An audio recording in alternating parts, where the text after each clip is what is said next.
not only just getting into the playoffs, but Heroic a chance to be able to get themselves to one of the invited teams to Riyadh, whereas Liquid, it's a chance to break a curse. Sure, not the second place curse. Honestly, they've kind of broken that themselves by getting less than second place this year. But now they've been stuck in a last place at DreamLeague curse. Last 4 seasons, 3 seasons rather, going on a 4th season potentially if they lose this one, Avery. As Synderen said, it has been 17 years since Liquid has not gotten last at this tournament. Does not bode well for them in their odds to escape their fate here. And they put it in the hands of the Fiend. The man himself, Nisha, taking a hero that has no place in this patch. Trying to find his own, and he's going to do it with no cosmetics either. Not even the taunt? Come on, Nisha. You have at least got to have the taunt. It's one of the most obnoxious ones to spam in the game. Honestly, I feel like I'd rather see my SF player with no cosmetics than all of them. Because I feel like, okay, that guy's playing the hero because he's actually good at it.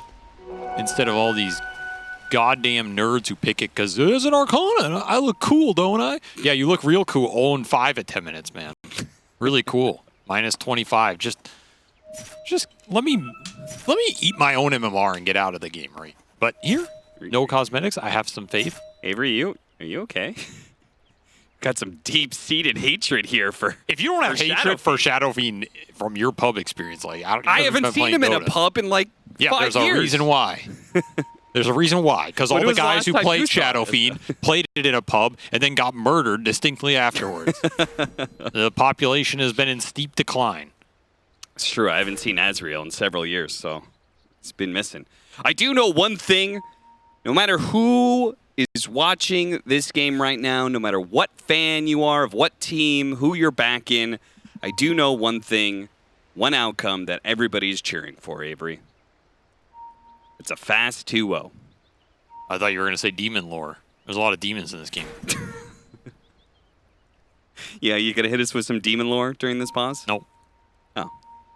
I mean, you think they're going to drop patch right after this series? I mean, isn't that the 3 prime evils right there? Shadow Fiend, Doom, and Shadow Demon? Aren't those the 3 big bosses of... No, SF's the biggest. What? Yeah. There's 3 demons. There's also King of the Underworld, which is Underlord. Yeah. And he leads the rebellion. Yeah, but he's not one of the demons. No, but you don't have to be a demon to live under the crust. Oh, you're right. You're right. There's a lot of critters just crawling around down there. Maybe including Liquid's hopes at this event. Yeah, somewhere deep, deep underground. All right, why haven't we seen SF? If we see all of these melee mids, there's an opportunity to pick SF and dumpster your lane. So what's wrong with this hero outside laning phase? Because laning phase possibilities have always been there. Got me with that one, I'm not going to lie. Why don't we see Shadow Fiend? Because teams want to win Austin. Like, it's not very complicated. This hero sucks. Why does I mean, since we're at the end of a patch, like I'll just say, this hero sucks ass. He's like he's a bottom 5 hero in the game, I think. Incredibly fragile, needs an incredibly long time to ramp up. He's supposed to be a high-risk, high-reward hero, but the reward's kind of bad. Like, he just turns into a normal right-clicker. That's your reward for getting him through 40 minutes to 4 or 5 slots. He needs 4 to 5 slots. It's not a hero that functions on 2. You can't get Hurricane Pike mana and be like, oh, I'm going to stroll in a team fight now. You get stunned once, you're dead. You lose your souls. You have to recuperate them. He has long cast animations for his spells. He has a wind-up channel ultimate. There are a lot of small mechanical things that just make this hero really awkward to play and kind of bad in the modern age of Dota. He's too damn slow. You just can't go in the fight and get everything you want off without a BKB. You don't want to buy an early BKB because you need damage items. You don't want to buy damage items because you need survivability. And all these things just compound. And you also need the shard on this hero pretty bad for the extra crit and some of the damage going there. His farming rate used to be good compared to a lot of mid heroes, but now it's kind of underwhelming, to be honest, for the mana cost on Raze compared to something like a Caudal Blast or Storm Spirit Remnant or, even something like a Viper that's just going to kick you out of the wave and then free farm it forever. Yeah, these Razors, Vipers, and Snipers who are... They don't farm slower. They're farming the wave, and then they're also stacking the hard camp close by. Exactly. The age where SF I feel like the last great patch for this hero was that patch where you had all those small camps around mid. And you were like abusing the guy on the lane. You go to a camp, you stack it, you come back, you have a triple small camp stack, triple raise that, another 10 CS. You're cruising, man. You know, you were cruising back then. But times have changed. The hero's fallen out of favor. And I feel like he's one of those heroes that's just been forgotten by the wayside. You know? Yeah. He's outdated. He needs an update. Needs a new passive. That's what he needs. He needs a third passive. A third passive. He doesn't have enough. Fiend. What if we give him 3 more passives? What if we just make him an all-passive hero? Now that's interesting, actually. What if raises were a passive that procced in order on every 3rd, 6th, and 9th attack? What? What? What? The hell did you just sound say? Like my old manager Jack Chen over there? What? You know, there was an old hero before Dota All Stars came together. There was an old Dota 1 hero, and we used the model of the Space Marine, and it was a hero that was all auras. That hero had every single one of the Warcraft 3 auras.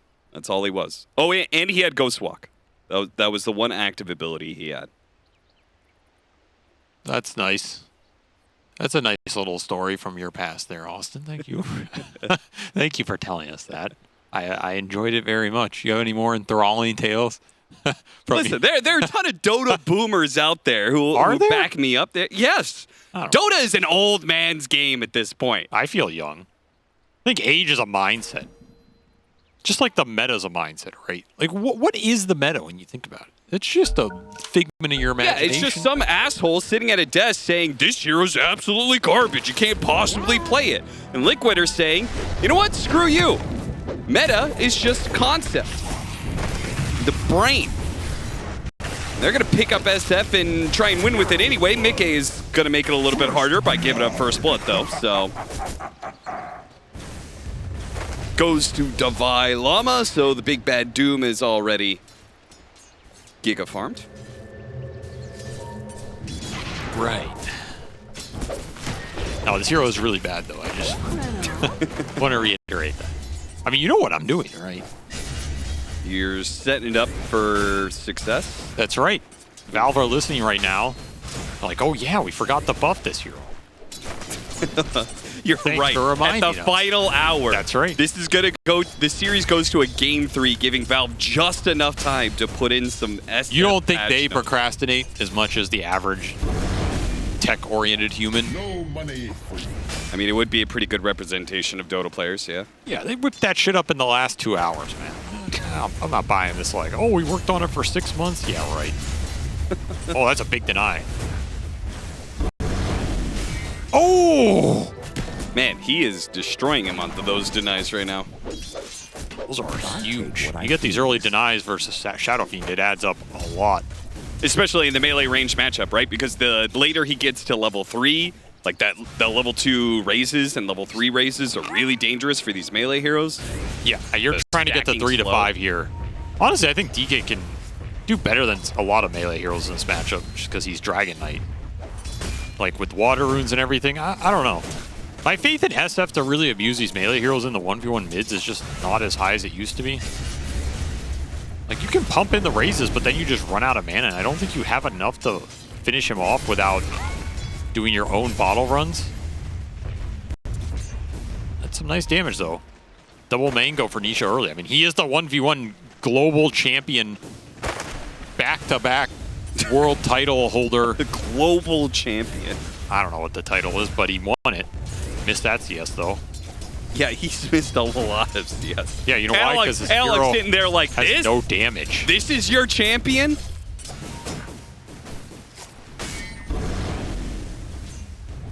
Get that flag bearer, though. Dude, he doesn't even have a courier cosmetic. What's wrong with this guy? Dude, Nisha's a psychopath, man. I'm telling you. This guy's got some problem, man. Like, who plays in a professional game with no hero cosmetics and a regular donkey? And he's made like $8 million off the. I mean, I respect it. It's the fact that, you know, he's like, Dota is going to give to me. I'm not giving back to it, you know? Yeah, I kind of respect that too. What happened on these other lanes? I mean, kind of a slow early game for an Enchantress Disruptor support duo that I think Liquid are going to want to get really aggressive with here. Particularly maybe like the level 3 to 4 on some of these cores. That level 2 damage spell, just start going and trying to trade. But kind of defensive lanes from Heroic, right? You have Lifestealer, Doom, Dragon Knight, pretty tanky strength heroes. They stay high HP, they have supports that can bail them out in an all-in attempt. Maybe Liquid are happy just slowly winning the CS battle here.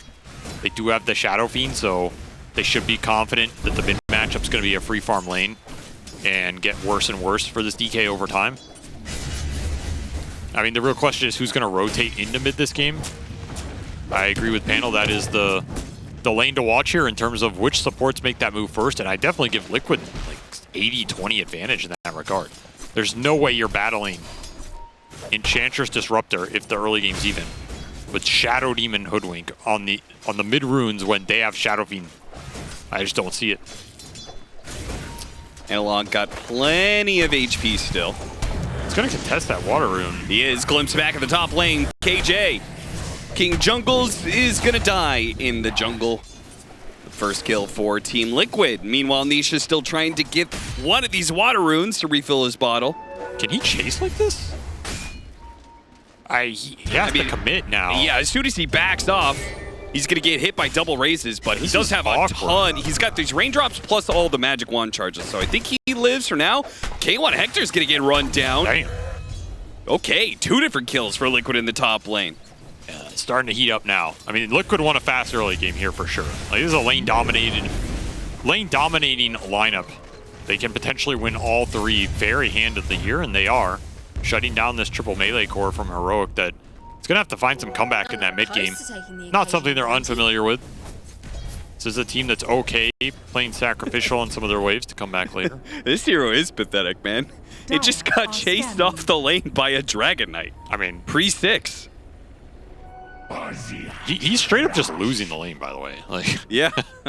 Well, no. What? I mean, What do you mean? Go to net worth. Yeah, but he's winning on experience. He's got 11 denies, surely. I don't think he is by that much, man. He's like a quarter of a level up. That's the problem with the hero. You have to buy all this early regen to use his spells to win the lane and get souls. It ends up just not really paying off. Like, it pays off over the super long run, but top tower is under attack. I don't know, man. Zero's just so bad. Well, he got a power. It's fun to watch, though. I like the hero. And you do swagger.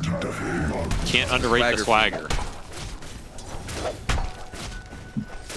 33, he's got his double bracers and he's a brewmaster, so Boxy's going to be a little bit more free to move around the map at times.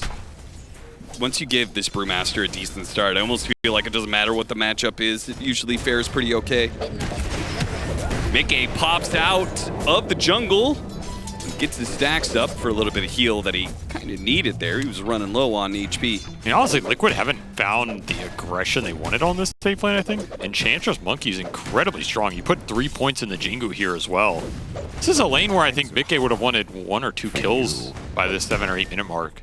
You could really push your advantage. Maybe that first blood just hurt them too much. Battle for the Wisdom Rune. Oh, KJ's got to pop out and disrupt him. He guarantee gets it here. Yeah. Big pickup, stealing away the Wisdom Rune, and it kills the stack that was going on there as well. So, very nicely played by KJ. Boxy is still hoping to get a kill out of this, make sure he can't TP away. Glimpse it back now in time for the Brewmaster to come in, but they don't have any more stuns, so KJ says goodbye. Interesting, he just forced the TP, but maybe happy enough with that. Still, big Wisdom Rune to lose. And Heroic finding some little openings here. They do lose the hero bottom to the Monkey, but again, I feel like at least 1 or 2 kills was inevitable on this lane.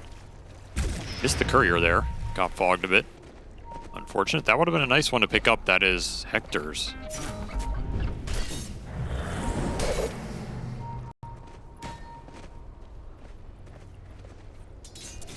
And Heroic bringing a lot of heroes towards mid here.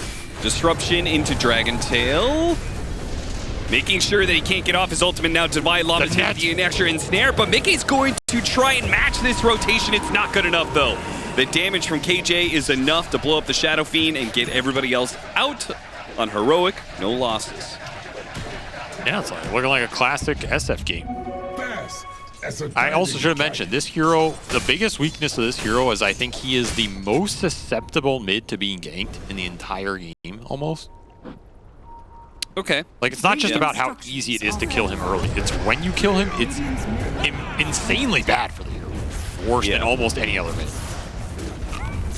KJ, look at him. He's trying to get 6. He got it, but he gets stunned up. He gets off the Infest. Oh, close call, but Hector does manage to get away to the Infest for a little while. And he pops out. He'll have a decent amount of HP. He's going to be okay. I mean, huge plays by Hector. You use that level 1 Brule, you don't get the kill. That feels real bad. Again, Heroic they're being cheeky in this early game, man. Surviving these little aggression points, and it's not translating as much into an advantage as Liquid would want with this type of lineup. I think the Wisdom Rune really hurt their supports here. Like, Boxy still being stuck on 4 is just debilitating for this hero that needs extra points in his spells. And now you're just losing a tower to the analog rotation. Man, Heroic getting a lot here. For kind of a clunky lineup, they're making it work. Even got that SF gank. That's the cherry on top right now. Though Nisha does get that space mid, and he's going to make the most of it. I mean, this is what the hero can do. He can start hitting buildings. Quite good at that. Yep, with the help of the Enchanter's Creep to tank it up. Makes it a whole lot easier. And so, I mean, not too often that a hero takes the Dragonite Tower first. 10-minute rune. It's going to be top. Shield rune for Schofield is going to be taken. No glimpse backs anywhere for Nisha to take advantage of either. That's another combo that they do have, a glimpse back into a Requiem for any of these supports that are, you know, outnumbered and just running away.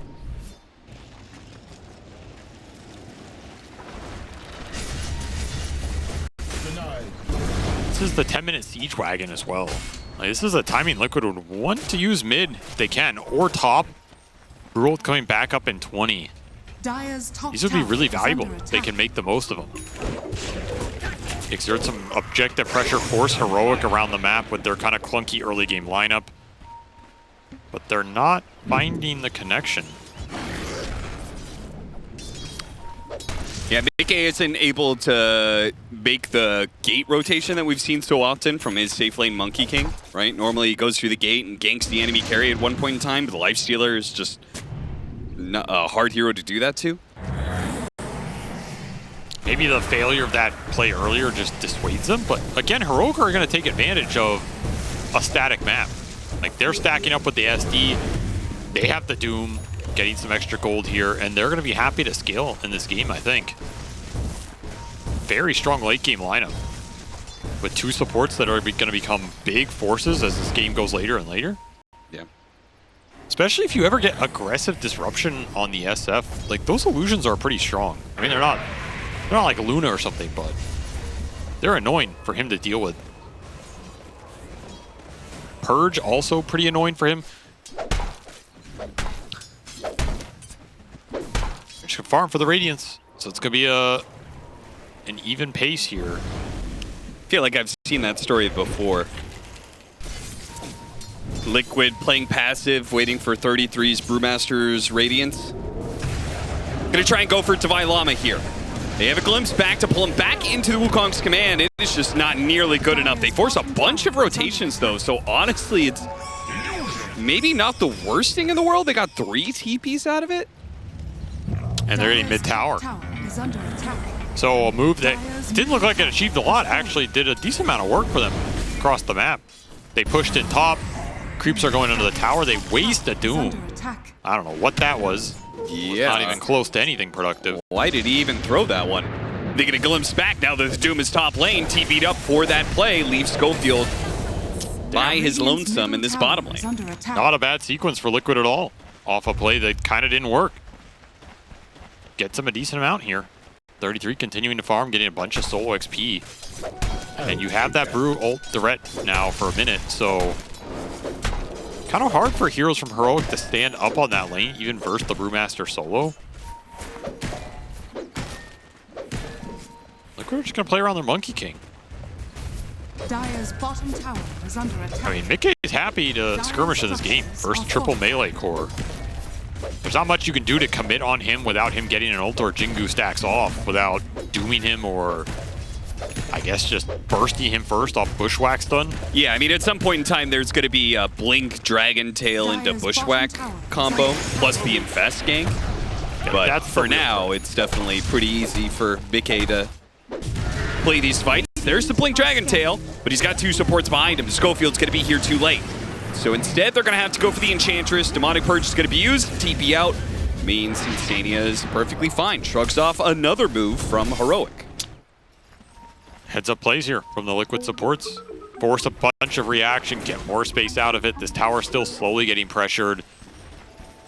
I mean, Hector can stand up here, but he's not going to defend his tower forever. It's going to be a second tier 1 down by 15-minute mark. Versus the DK, who is the one who kind of wants to be exerting this pressure. I feel like Heroic has taken their eye off the ball here. I mean, if they keep on making these rotations out of bottom lane, there's no tower there. Plus, they're leaving the 2 heroes you do not want to leave alone in these free lanes right now. You don't want to be giving Brewmaster a free road to his Radiance, and then there's a Shadow Fiend in the game, which, well, you can leave him alone. Maybe you can, but if the hero is going to be a threat, it's definitely through a game where he's just left alone for the first 25 minutes. I mean, their trade-off is all these stacks on the triangle. Yeah, true. Like, they have stacked way more than Liquid in this game, which is keeping the economy close. But yeah, they are giving up a lot in order to make that happen. JJ, can we bring up the stack numbers just to make sure that Avery's telling the truth? Whew. 13 compared to 6 of Liquid. There's the Radiance and an Echo Saber. So where do Liquid go to fight with this timing? Because they're going to fight somewhere. I mean, if you're feeling that Heroic are never going to go to this Brew, then you're pretty much only going triangle here or bottom tier 1, which is kind of where they're heading, but it's not a 14-minute mark timing to go for Wisdom Rune or something. It's too early for the Tormentor move. So you kind of just go into Dire side of the map, but the move is not super obvious to me. Ooh, missed the glimpse. The Vailama just stays barely outside of vision. Dire's bottom tower is under There's attack. that Radiance. Again, it's just kind of awkward. Like, how do you use it here? Radiant's middle tower. It's going to be Heroic making the move on them instead. Smoke gang coming, Nisha. He might be in a bad spot here, but they do not go deeper into the jungle. Might find Mickey, they will. So they will get something pretty decent out of it. Just picked up his Echo Saber. Mickey's worth a decent amount of gold, 662. Or failed smoke from Liquid turns into them losing their carry. Off a successful move from Heroic, again just buying more time in this game for their cores to come online. I mean, you've got SF, Brewmaster Radiance, Monkey King, and Enchant. Don't you have like a pretty decent anti melee core lineup on Liquid? Are you that up? Would you be that upset going late game too?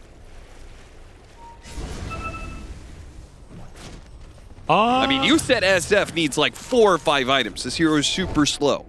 Dire's top tower is under attack. My issue with the late game for Liquid is they don't really have ways to like buff the Monkey SF. I'd feel a lot more comfortable if they had that. Maybe the Brew is going to buy more auras, but generally it hasn't been 33's motto. And like you're going up against Doom Lifestealer, which are pretty good anti-carry heroes. But not, like the Doom isn't great here versus the Monkey or the SF really, so I don't know. Maybe this late game I don't think is that bad. Do they have the damage for this? I feel like it's going to be a close call. 1, 2, 3 raises, does it. God damn. So the Shadow Blade immediately pays off. They force TP rotations. Looks like Insania is probably going to get caught from this, so at least Heroic gets something out of it, but even then it's going to take a little bit to get this kill. I mean, they brought everybody to watch their carry die and get an Enchantress. As the Shadow Fiend swaggers on him. That's how you do it. On top, Requiem into triple raise. I mean, that is what the hero can do. Doesn't get much cleaner than that. Well played. And the Radiant's doing nothing for you there because he didn't right-click you once. What kind of build are we going on SF, by the way? We didn't really talk about that. He has Shadow Blade, but are we going to continue to go for right-click build, I assume? I mean, you always need BKB Shard on this hero at some point in the game. It's just a question of pretty much... I mean, you can get away without BKB if, like, you're just way out far ahead, but I don't think he's out far enough ahead to justify it. There's some interesting thing about the new Silver Edge with this hero that could be kind of cool. If he wants to pick it up later. Just because your uptime on the invis is pretty nice for this hero. Sure. You got a break mechanic against Dragonite. The downside is he has mana problems. Because this hero just doesn't really build a mana regen item. Radiant's middle tower. So you actually run out of mana spamming this Shadow Blade across the map. Which feels kind of bad. Blinks away. I mean, look what I'm thinking about Roche here. If Heroic are going to continue to dodge them, at some point you just man up and take that objective. It'll go down pretty fast. Orb of Destruction, nice for the SF here as well, some extra minus armor. And we did see the Shivas for the Doom, so if Heroic want to fight, their team fight is not that bad right now. Going for Insania, Schofield will make it a whole lot easier for them with that burst magic damage. Now the glimpse back on Divine Llama. Couldn't get him inside the kinetic field, though. Dire's top tower is under attack. They've got this very nice ward on the side of Heroic that's seeing a lot of these liquid heroes right now.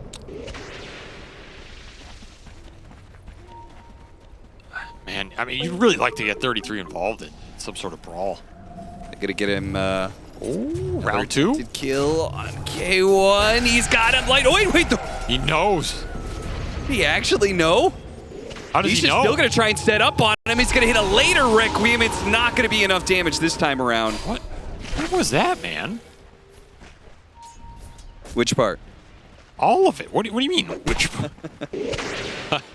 How do you know? Did he? He doesn't have. He just soul read the Shadow Fiend. Oh, he has presence. Okay, never mind. He saw the passive. Oh, okay. Like sometimes you actually skip this a little early if you want to get 1 or 2 more cheeky kills. But it's like hard to justify that. But that is the downside of this hero, you know. Maybe you should have a way to turn it off. Maybe next patch. You know, they'll give every hero a passive. There's still time. They're going to give every hero in the game a passive, and they're going to give SF more actives. Radiant are scanning. His passives are now actives. Well, now it's a Radiant side Roshan, so Liquid's opportunity to take Roche for themselves has dwindled. I mean, they really want a Vlad's in their lineup, honestly. Like, that's the type of item. They want a Greaves, they want a Vlad somewhere in here when you play this, like, SF monkey type style.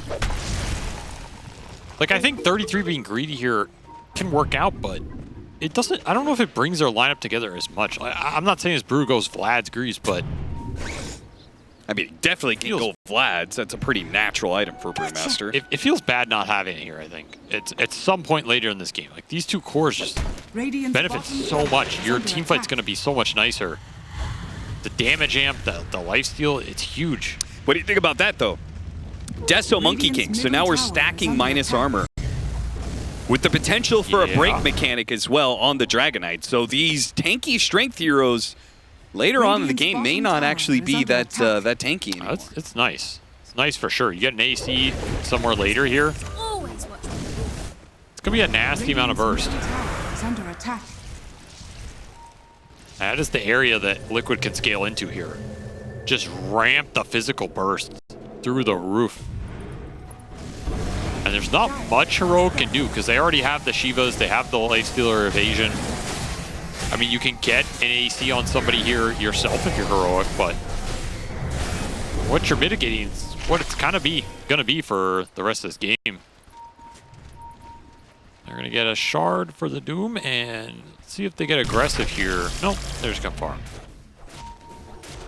Working towards the BKBs. More defensive items for Heroic. Just In this game, very slow, very patient. Yeah, 5-5, 23 minutes in. But it seems very clear that both teams think they are fine to just chill out and farm. There does not seem to be like a whole lot of urgency on either side. Well, Hector loves to hit creeps. Yes. And maybe some of this is also just the fact that we are looking at an elimination series, so... It's true. Pressure's a little high. Yeah, I mean, Heroic were mass TPing to any rotation that Liquid made, right? But this is It's Radiant's Manta lifesteal. He's going to start clearing through a lot of this map. And he's gotten away with it. There's just not much pressure on him outside of that solo kill from Nisha. So finally, this Roshan will be done. I mean, there's just not much else to do in this game. If you can't make the aggressive move, you don't have to read for it, then you have to start clearing through some objectives. Nisha's going to feel pretty good about this because it will guarantee him a BKB for that next fight to break out off this Aegis run. And you can kind of translate it into at least a tier 2 push, in my mind.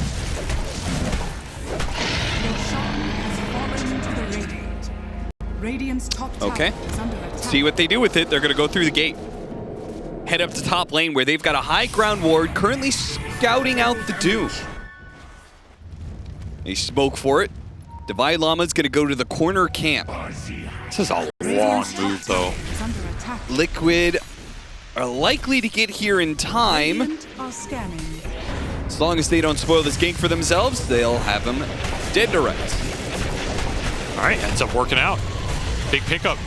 Heroic are going to respond with the whole squad here, but what are you doing? Yeah, there's no way you're fighting into an Aegis with no Doom. They've been responding heavily. Yeah, they have. And honestly, it doesn't feel like it fits the rest of their game plan, which is just we're getting a bunch of illusions up, we're split pushing the waves, DK illusions, lifesteal illusions, shadow, demon illusions.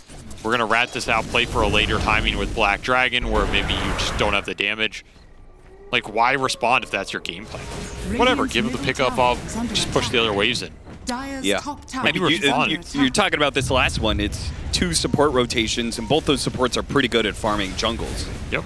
So, Dire's structures Because Liquid are going to start the are group fortified. around this Aegis, for sure. Dire's The top lineup tower excels at is it. under attack. They would welcome the 5-on-5.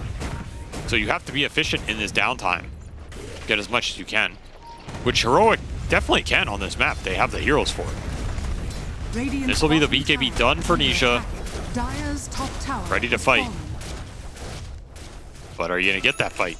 And if you don't get that fight, are you just going to go high ground here? Radiant's bottom I think you tower do, is under 'cause- attack. yeah, force them back. What other play do you have? Your catch is not good enough. If the fight is not coming to you, then you better bring the fight to them, and just pushing is the way to do it.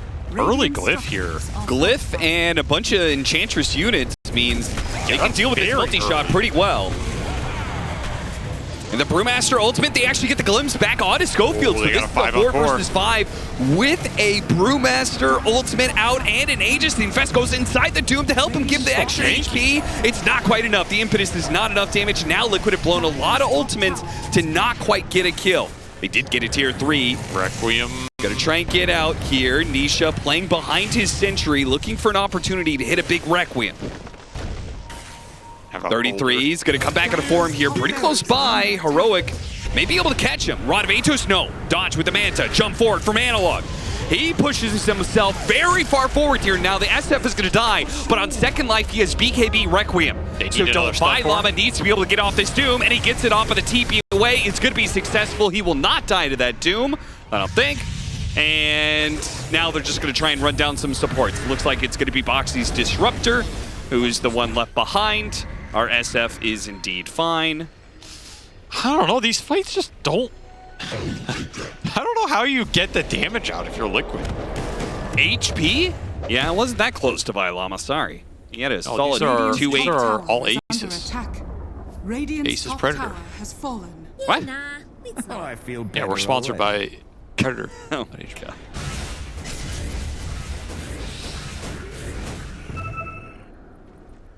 Lincoln's going to be next for him. So, like you said, SF needs a bunch of defensive items. He needs BKB and Lincoln's. Ugh. Yeah, it's just classic SF. It's like, if you can't stand your ground, the hero just doesn't do anything. And like we saw there, he dies so fast.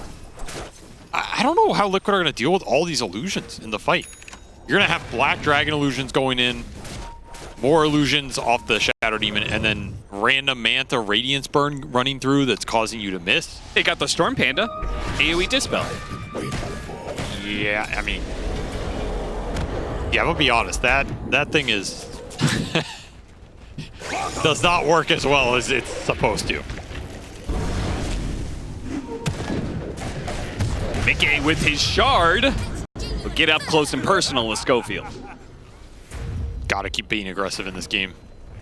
That's how it feels. Dire's middle tower is under attack. Gotta start getting some Deso charges as well. Are fortified. Another glyph used, so if they want to go for another high ground attempt, it is He open. is done for K1. That's such a big item here.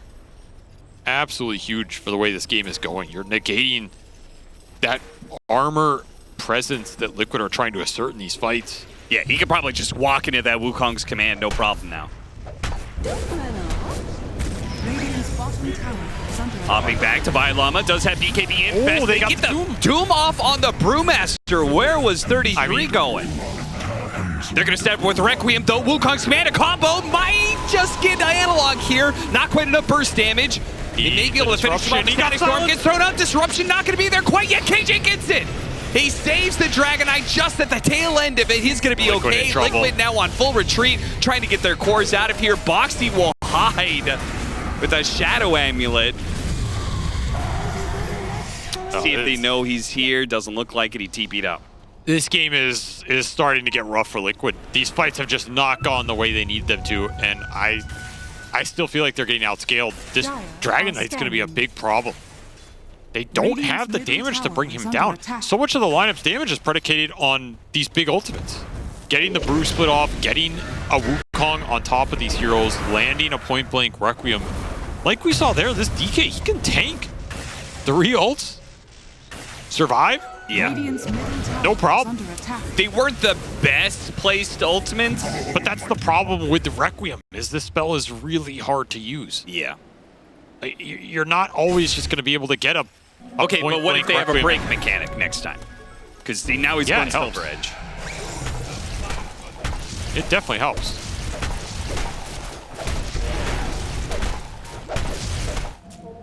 I mean, you got to keep in mind, though, this Lifestealer is more of an anti-carry now than he used to be back in the day.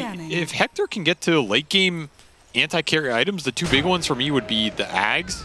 Yeah. You can hop in this SF, disarm him for a whole fight. That is hella annoying for Nisha to deal with. The other one would be Abyssal, which he's eyeing up. Both these items are incredibly obnoxious for the Shadow Fiend to deal with. The Monkey King as well. Like, Ags is great versus the Monkey, because you hop at him during the Wukong and you're dodging all the soldiers. So it sounds like to me it's like this next Roshan or bust for Liquid. Yeah, I don't think they're going to enjoy like the 40 to 60 minute period in this game if they're not forcing the issue with their strong 5-man based on an Aegis on this SF. If Hector gets to 6 slots here, I think he's a monster in the fight, honestly. I don't think there's a lot that really threatens him outside of you catching him with some crazy initiation. Now, some of your scale might be like a Disruptor Ags later on in this game. That's a pretty big X factor. If you can somehow get to that on Boxy, then all of a sudden your Monkey King leadoff stun into Static Storm is a way bigger threat. But there is a disruption save in this game. It's not just a get out of jail free card. Yeah. And Boxy's nowhere close to that. So we're talking about way down the line here. BKB done for Davai Lama. Nisha did opt for that Silver Edge, so yeah, you have the break coming through. Is it too little too late though? Black Dragon already up. And Octarine Radiant's middle close tower here is for under Analog. attack. And these heroes are just so damn tanky. Need more damage. You're Liquid. You need more damage. You need MKBs. You need the Lincoln Spheres, I guess. Butterfly. Daedalus. Radiant's middle Got tower Shadow is Fiend under Shard. attack. You need so much. Yeah. Radiant's middle tower has fallen. Radiant. Ideally an are standing. AC or like Greaves, Vlad, some of these armor boosting items of your own somewhere in the lineup too would be ideal. I think early on when you're talking about how many items SF needs, and then you threw in the shard there, I was like, oh, that always feels bad when you're supposed to be a super farmed hero that needs lots of items and you need your shard. You don't want to buy your shard, but you're not going to get the shard out of the first tormentor, and maybe not even the second. Bloody bounty. Now this situation he might, because it seems like everybody else has actually bought their shards. Everybody but Enchantress, who has been caught and shot and killed. So everybody has their shard. Man, Insane. I mean, you see the expression from Insane. It's just like so much of this game for him has probably just felt like, well, I got ganked again, guys. Well, I got ganked again. I mean, these games feel rough as a 5 when there's not much happening and you feel like you're not scaling into some impact. Yeah, what are we doing, guys? And it's just this Roche. It's just gone. This is the Roche you needed in this game.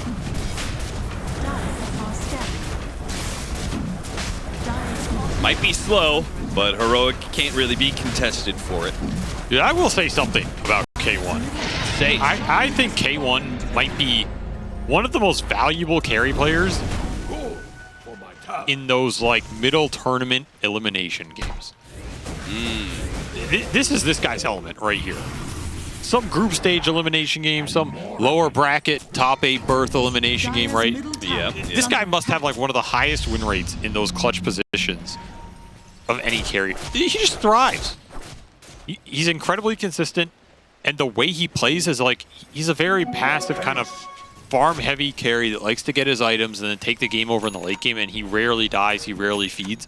In those types of games where people play a bit more clumped, play a bit more safe, a bit more conservative, he just takes those games over because he just beats you to the late game. He out farms you there, and he's usually bigger there, and he makes the correct decisions once he gets there. You know, I go back to so many of like their TI runs, these lower bracket elimination games where he's playing some Wraith King, he's playing some Lifestealer, some Chaos Knight, and he's highest net worth. It puts so much pressure on you in those situations where you're like, damn, if we lose this, we're eliminated. This guy is so rich. What the hell? How's he so rich? Because you're not playing as crisp as maybe you were at the start of the tournament, where Liquid might have run this game over by just dominating the lanes. Found Boxy. He was in here pretty deep. He's got 2 allies nearby. See if they try and help him out. He ran out of the form. Psychic headband, push him back. He was shot down all the same. Yeah, there's not much happening for Liquid on this map right now, and looks like they're just gonna wait for the high ground push from Heroic.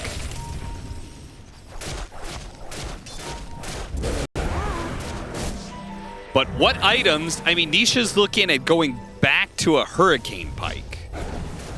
That's certainly not a game-changing item. no. Basher on Mickey, that would help things for sure. Octarine on Brewmaster, that doesn't really change the team fights. I mean, he does have the full pike, but it's not an increase in damage. Can't Requiem him there. I mean, even if you ult him, like you're gonna trade Requiem for an Aegis, we're starting to see these DK illusions become annoying. Yeah, they're just I heard a BKB. spammed up the high ground. Yeah, that was SS. Oh, that is so costly here. Well, here's that shard. So they got to the items He you needed said. that. BKB and shard. SF maybe misclick, man. finally online at 37 minutes. That is a really costly misclick from Nisha. This is not a hero you can just throw out these BKB charges and not get insane value out of them. I mean, Hector will throw out his to stop the glimpse back.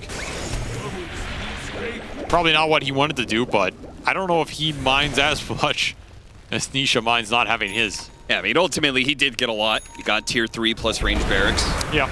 They can chill out. They still have a bit more time on the Aegis, so they can wait for the BKB to come back up and go high ground again. I mean, they are not in any rush this game. I can tell you that much. They have been playing this game incredibly conservatively, very methodically. You know, I mean, we can sit here and debate who wins a late game if everybody has 5 slots, but I can tell you, Heroic do not think they're losing late game. They are in no rush. The Melee illusions. Barracks is going to be given up as Analog spamming out illusions combined with Rage spamming on the Lifestealer. Liquid do not have an opening here, so they have to force one. They have to smoke up, coming up the side. As Heroic push forward for the Melee Barracks, they're going to try and catch him on the side here. It doesn't work. They run to the Dragon Knight. He blinks backwards. Maybe still on the side here. They get okay. They one-shot the Squirrel. Bye-bye, Hoodwink. Mickey keeping his distance from Divine Llama, though. Doesn't want to get doomed. Well, K1 Hector is in. Boxy, having already used his Glimmer Cape, has nothing to save himself in this little situation. They're kiting the split out really hard right now. Yeah, Lifestealer's going to be coming up from behind pretty soon. Divine Llama trying to get the jump on Mickey. Mickey jumps forward with a boundless strike. Divine Llama, they get the toss up in the air on the Lifestealer for now, and still trying to finish up this dude. But he never gets off the BKB, and the Wukong's man goes out. Mickey disrupted. K1 Hector's like, guy, I got him. I can get this guy. Boundless strike goes off and actually allows Mickey to be able to escape, but it's certainly not a winning situation for Liquid. 2 ultimates down, still waiting on some impact from the SF.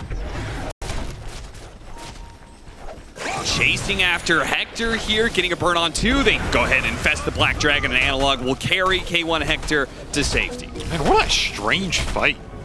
That did not feel like Liquid were going to come out ahead after everything was said and done, but they find the Hoodwink, they find the Doom here. And Mickey able to escape somehow. Yeah, fairly certain Mickey was dead there without the disruption from KJ. I mean, he TP's out. I think he gets out without the disruption, but that shard did some work for him. Still, that fight that was pretty demoralizing for Mickey, watching K1 just sit in the Wukong and it do literally nothing to him. Yeah. Like, and it's not going to do much to the Dragon Knight either. No, I don't even know if this Wukong matters, to be honest. Like, he had nothing there, but when you throw out Wukong and the enemy all run into it, you're feeling bad about that one. So he just needs more scaling. I mean, he went Basher. It's going to be nice here. But again, I point to, like, the big damage. It feels like you need the Daedalus or like, Butterflies. How MKBs. do you cut through the 4,600 HP heroes? I don't know, man. It's a lot. An infested Squirrel. Gotcha. Don't see that every day. That's a tanky Hoodwink. Squirrel with rabies. They'll find Mickey for it. That is not the camp you wanted to farm. He's going to try for the Boundless Strike and then hope he's able to jump to a tree, but of course the damage was on him and Schofield finished him off. So, high ground coming in, and they do not have a buyback on Mickey. So at this point, Liquid are just all in on this split push top. There is no other option for them. They're not going to be able to hold. They're going to get some damage here, but I don't know if Heroic care. They're going to get a lot more out of this trade. Tier 2s are still up for Heroic. They're going to TP the Doom back. Does not get the Doom, though. Yeah, and the Brewlings do manage to bring down one of the buildings here. Oh, Hector did not... He did not rage or BKB that TP. Yeah, that's awkward. Now, he still has BKB, so he can just keep running away. Meanwhile, 33 is trying to feed away some Brewlings here. As the Void Panda is the one that gets out. So good job on 33, like trying to limit the damage, but it's still 2 lanes of barracks. He only got a range, so. I mean, heads up play from Liquid. They get a ranged Rax. There's not much you can do to defend there without the Monkey King. But you're pretty much grasping at straws. Yeah, you're not gaining any advantage here. Damn, is that Dragon Knight big, man. What do you do to this monstrosity? Ha! Kinetic field. Never mind. Mance is out of it. Okay. 33. Absolutely fearless. He's trying to bait out his illusions, but they know where the real one is. And they got him inside the Doom. Wukong's man plus Requiem does nothing to Heroic. Yeah. They just keep pressing on. K1 Hector's just like, oh, are there statues here? I don't see him. There's man fighting the SF right now. Nisha's trying to keep his distance. The Rage and BKB are going to wear out soon. Throws out some Hurricane Pike damage while Mickey gets caught. The Bushwhack grabs him midway through his Boundless Strike. 33. He has his ultimate coming up soon. He can pop it if he wants. Caught Nisha on the side. They're going to bring the SF down. Nisha's just dead to the Dragon Knight. Nothing he can do about it. Doesn't look like this SF hero is very good, Avery. No, he is struggling. He is struggling immensely here as Heroic are cleaning this fight up and are going to clean up this game one. I mean, there's just nothing left to do in these fights. Yeah, this is all over right here. Hector way too strong. The man just walks in a Wukong, walks into the Requiem. Yep. It's like it's raining on him. Doesn't even feel it. And he had the full Abyssal for that fight, so Nisha just has to kite him out forever. Is under attack. GG. Man, that hero is terrible. Like, it's so bad. It's laughably bad, almost. Yeah, Studio. Welcome everybody to Game 2 of Heroic versus Team Liquid. We're going to start off with a bang! And that bang is going to be Mickey dying and giving up first blood to Schofield. He'll be the one to take it. So, not a great start for Liquid. Isn't that exactly where they fed first blood last time? I did have a bit of deja vu. 30 Yeah. seconds to Yeah, battle. Mickey gave first blood bottom. And it went to Schofield this time, which I guess is a little different, but yeah. Liquid praying that 736 will get some map changes so they they don't end up feeding first blood at the same spot again. I mean, I feel like the rule is if you're not all going to one place, then you don't go anywhere. Like, you just play ultra safe. Yeah. The Because battle otherwise, if begins. the enemy is going somewhere as 5, they just automatically get first blood. So there's no advantage, really. But And the results of that There is you go. maybe a late kill on K1 Hector? Yeah, they got him. All right, so Liquid do manage to get something out of it, but they obviously didn't get first blood, and they also gave up 3 bounty runes. So look at Heroic this play. got a lot more out of that one. They killed the range creep. This is nice. It's going to push the lane out really fast. They want a third blood of their own. Look at that. Pretty cool play. Kill the creep wave, and then also bring it back to a point where it's underneath towers, so you can freely dive the poor support hero. And that support hero also TP'd out to lane because they were up top killing the Razor, right? So now the Enchantress has to walk out to lane. You've got full control of the jungle to be able to block camps or unblock camps however you wish. There are a lot of repercussions to that. This is some super nice early lane play from Heroic. One of the ways you can kind of bypass these early fights with the Tiny and just get him to the point where you want him to be, which is, you know, later on in this early game where he can make rotations, get his offlaner super independent. Schofield doesn't want to have to just sit down here the whole game. The sooner he can make that happen for himself, the happier he's going to be. We already see him getting beat up, but this should worth be it? fine. Time walk after, I mean, you missed 1 CS. I guess he'll get back for the second one in time. I mean, you know my rule about this man. You don't chase Schofield. Does not end well for you. You're going to fight this man in his element.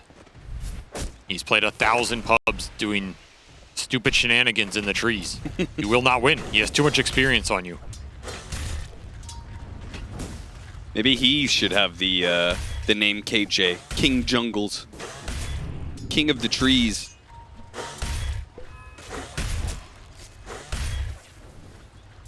How do you feel draft-wise, by the way? It seemed like Brian at the end was favoring Heroic, right?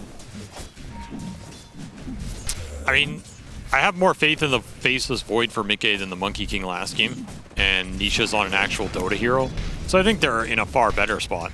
Why? Because Mickey's Monkey King, I think, is better than his Faceless Void. Yeah, but I don't think Monkey really had a purpose in that game.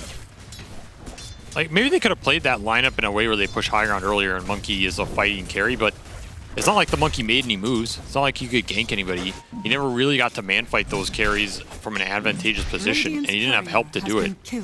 I feel like if you're just going to be in that spot, you'd rather just have a hero like Faceless Void that can just scale better, more reliably. Make the late game a nightmare for Heroic here. Hits him with the Whirling Death, but still keeps the full Bushwhack.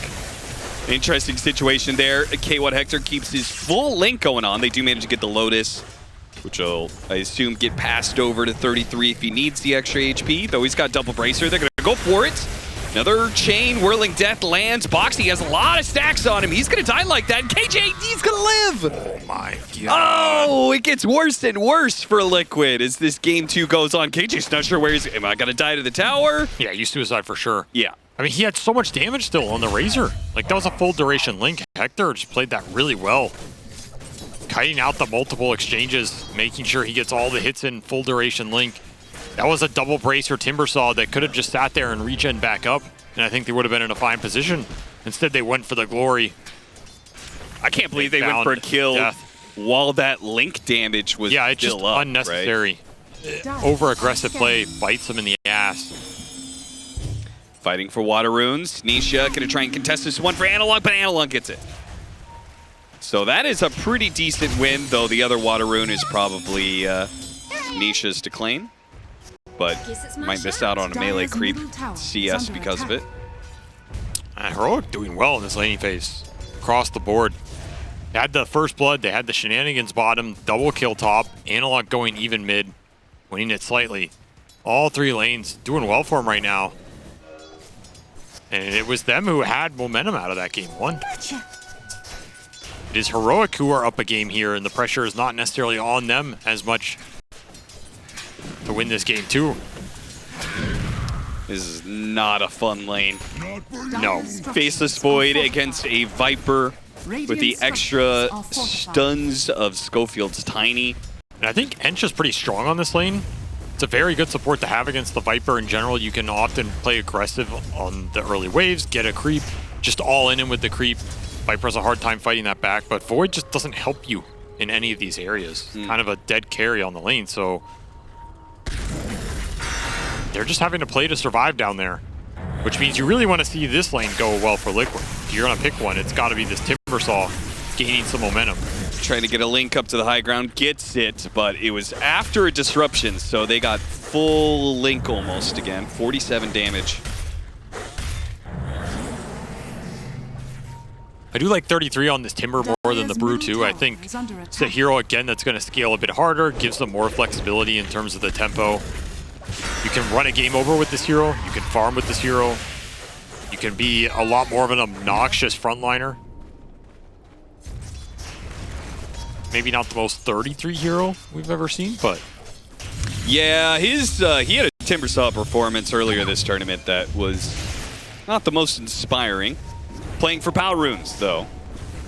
See if Boxy can deny this away from Analog. He does. Is he going to get caught in the process? I don't think so. Analog just doesn't have the mana, so he'll go back for the Bounty Rune instead to refill his bottle. We'll leave Divine this Lava is going to be left alone, though. If you're going to be making that Power Rune play, they're going to bring both supports down to this bottom lane to see if they can get this kill, but it may not be good enough. The toss up in the air, and he's dead. The Divine Llama might be able to get more as Boxy's being slowed down to a crawl. He doesn't have Scurry. He misses the Bushwhack. Just a disaster for Liquid here. These calls, these moves are just not working out at all. Like, you're going to gank this lane, but there is no gameplay here. The Void is a dead hero on this lane. Oh my god. They're about Deja vu again. From the same place. Is this the same game? Are we watching a replay? Oh, the Hoodwink can't TP. The TP comes in from the Enchantress. At best, they can hope for Insania taking it out, clicking him, and he does manage to get it. So they'll get the Wisdom Rune this time around, and they'll get the kill. The one little win Liquid has gotten this game. I mean, they needed that. They needed it bad.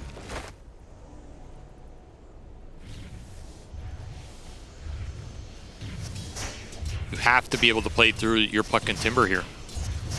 Well, if you're playing through him, it does mean that Mid-Case is being left high and dry. Don't even bother looking at that bottom lane. Oh yeah, I mean, it's already done. Do. Yeah, it's done. Like, you're not going to this Void anymore. It's not going to end well for you. He doesn't give you anything to help fight this Viper. He's just food for the fodder. Let him jungle, get a Mom, get a Midas, whatever the hell is he wants to go. Maelstrom, sure. This hero's an okay jungler. You know, he can come back in the later fights with some big Chronos, but you don't want to just make the problem worse by trying to fight an unwinnable lane. Sure. And putting more resources into a leaking ship. Last track is caught. Oh, Shield Rune. Just what he needs to make sure he survives this little gank attempt. Nisha's just not had his way in this series. The rune luck's not gone his way. The ganks haven't really helped him. Big deny. Don't run off.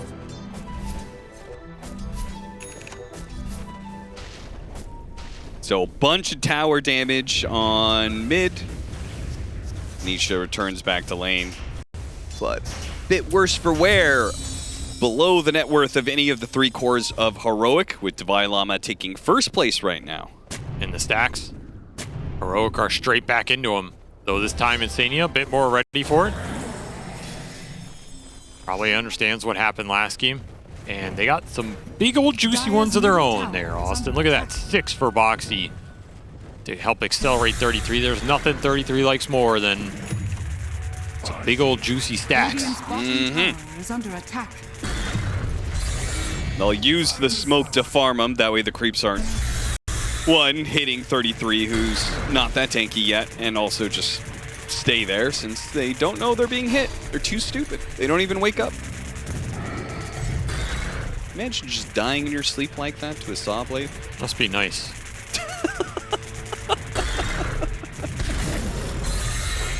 A man can dream at least. But for now, he'll have to enter the real world. Zania, you almost got caught there. I thought for sure that was going to be an avalanche toss back to Divine Llama, a little alley-oop. Radiant's bottom tower is under attack. I mean, I guess this early game ended up barely even, considering how bad some of those small things went for Dire's Liquid. middle tower Yeah. is under Like, obviously, attack. this Void's behind, but I mean, I think he was going to be behind no matter what.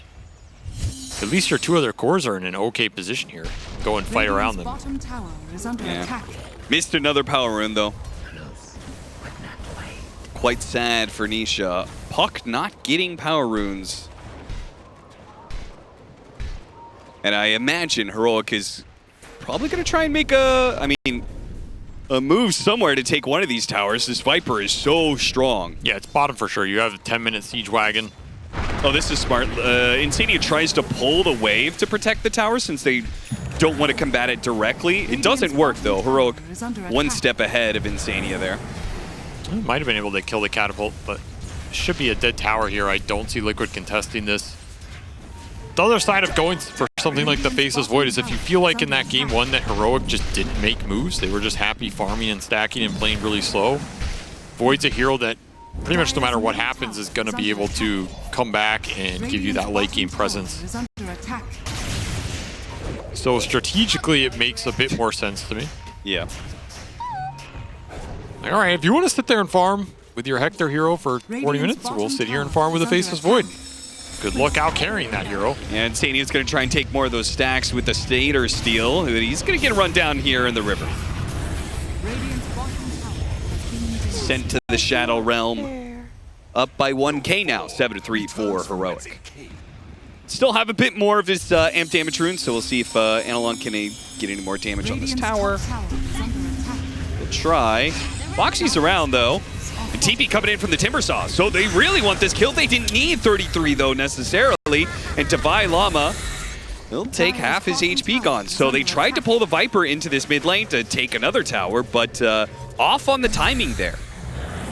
Did not coordinate their cores quite well enough in their aggression.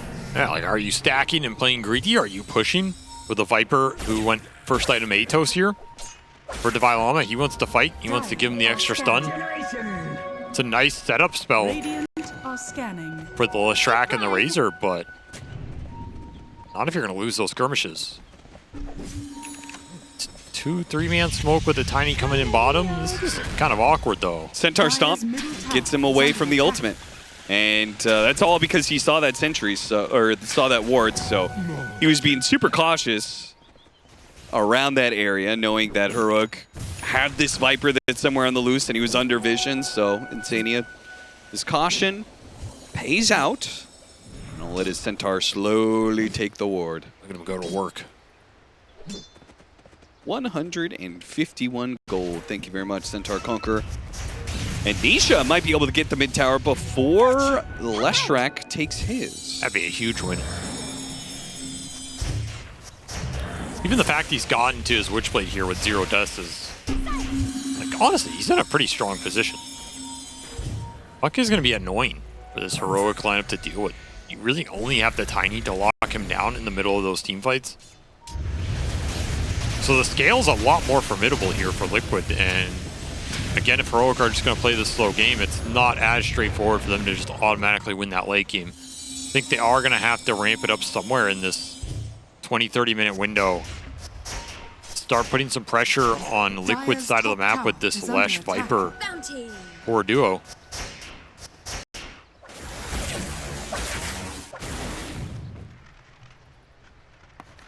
We haven't really talked too much about K1 Hector, but he's got his Manta, which was farming away on Razor. Can definitely join some of these fights on the backside, but I don't think he wants to be there at the start. And they're going to try and bring down the Timber. I mean, this is a tanky goddamn hero, and Liquid are going to respond. He trapped himself. One more Timber Chain, not going to get it. Disruption goes out. Another attempt at the Timber Chain, but the damage is there. Oh my, I mean, that's just not what Liquid want to see. And again, the synchronization just not there. I think that's a play you can defend. Maybe read a little ahead of time if 33 doesn't get trapped in those two trees. You bring Heroic a bit farther out. Maybe you can turn something around there. Instead, it's just going to be your offlaner, your highest net worth hero going down for free into a tier 1 tower, into some extra gold for K1.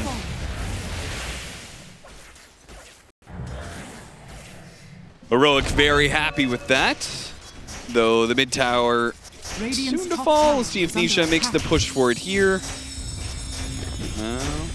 He jumps to his orb. Boxy thought maybe Nisha wanted to go for a kill on Schofield, but no.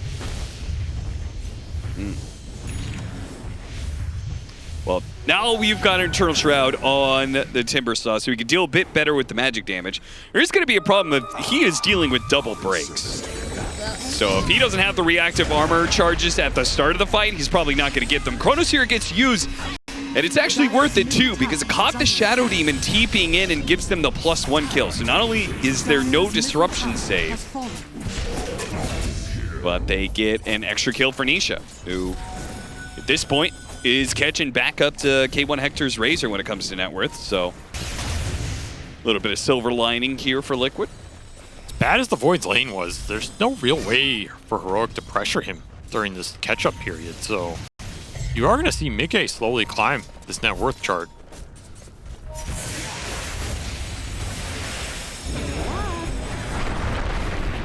Insania going to get tossed back. Nisha tries to stop with the silence, a bit too late for that one. Insania TPs, but it doesn't work either. And they don't get the kill on Schofield. Box is getting a good run down by Analog, who has a haste rune. Well timed. A very nice one here. Let's secure this tower as well. Another move for K1 that pays off big time. 2 kills into a tier 1. They can get it, but they can't because Nisha's too good. Get wrecked. Got him good, I guess. But that is all 3 tier 1 towers gone for Liquid. And Heroic is still holding on to both their side lanes. Can we talk about Slain Austin? The birds and the bees?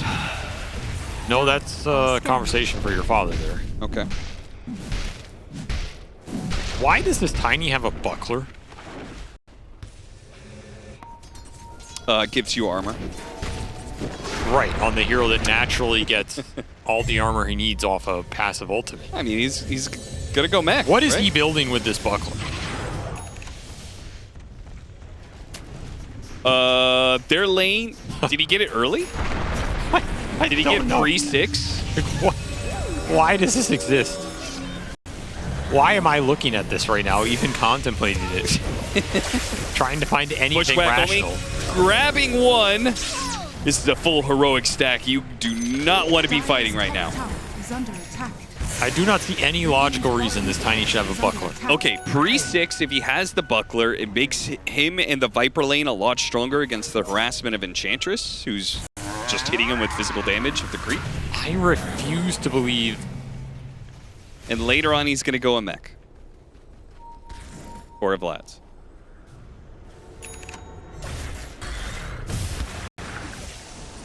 Okay, he's not going to go mech. I mean, no, he's going to go a Vlad's. He literally just built it for the lane, but I don't know. I mean, I guess it's kind of efficient now that I think about it, but damn, does it look ugly. Man, you really did not like that, huh? I don't know. I feel like any kind of effective HP you help Viper with in the first 10 minutes of the game, I think it goes a long ways, right? Yeah, I guess it did do some work on the lane. I will concede that point. I don't know if it's the most efficient way to do it, but yeah, power to him. I just think it looks funny. Either way, Heroic are starting to take over Liquid's side of the map. Buckler just giving them all the confidence they need to play aggressive here, and they're starting to get some big fighting items. Mage Slayers, Bloodstones, they're tanking up. Brought all those heroes from Liquid here. Do you really want to fight Heroic, though? Feel like they just want to be out in the side lanes. That's what Nisha's doing right now. They're going to TP back, try and stop his split pushing. And almost kill him, too.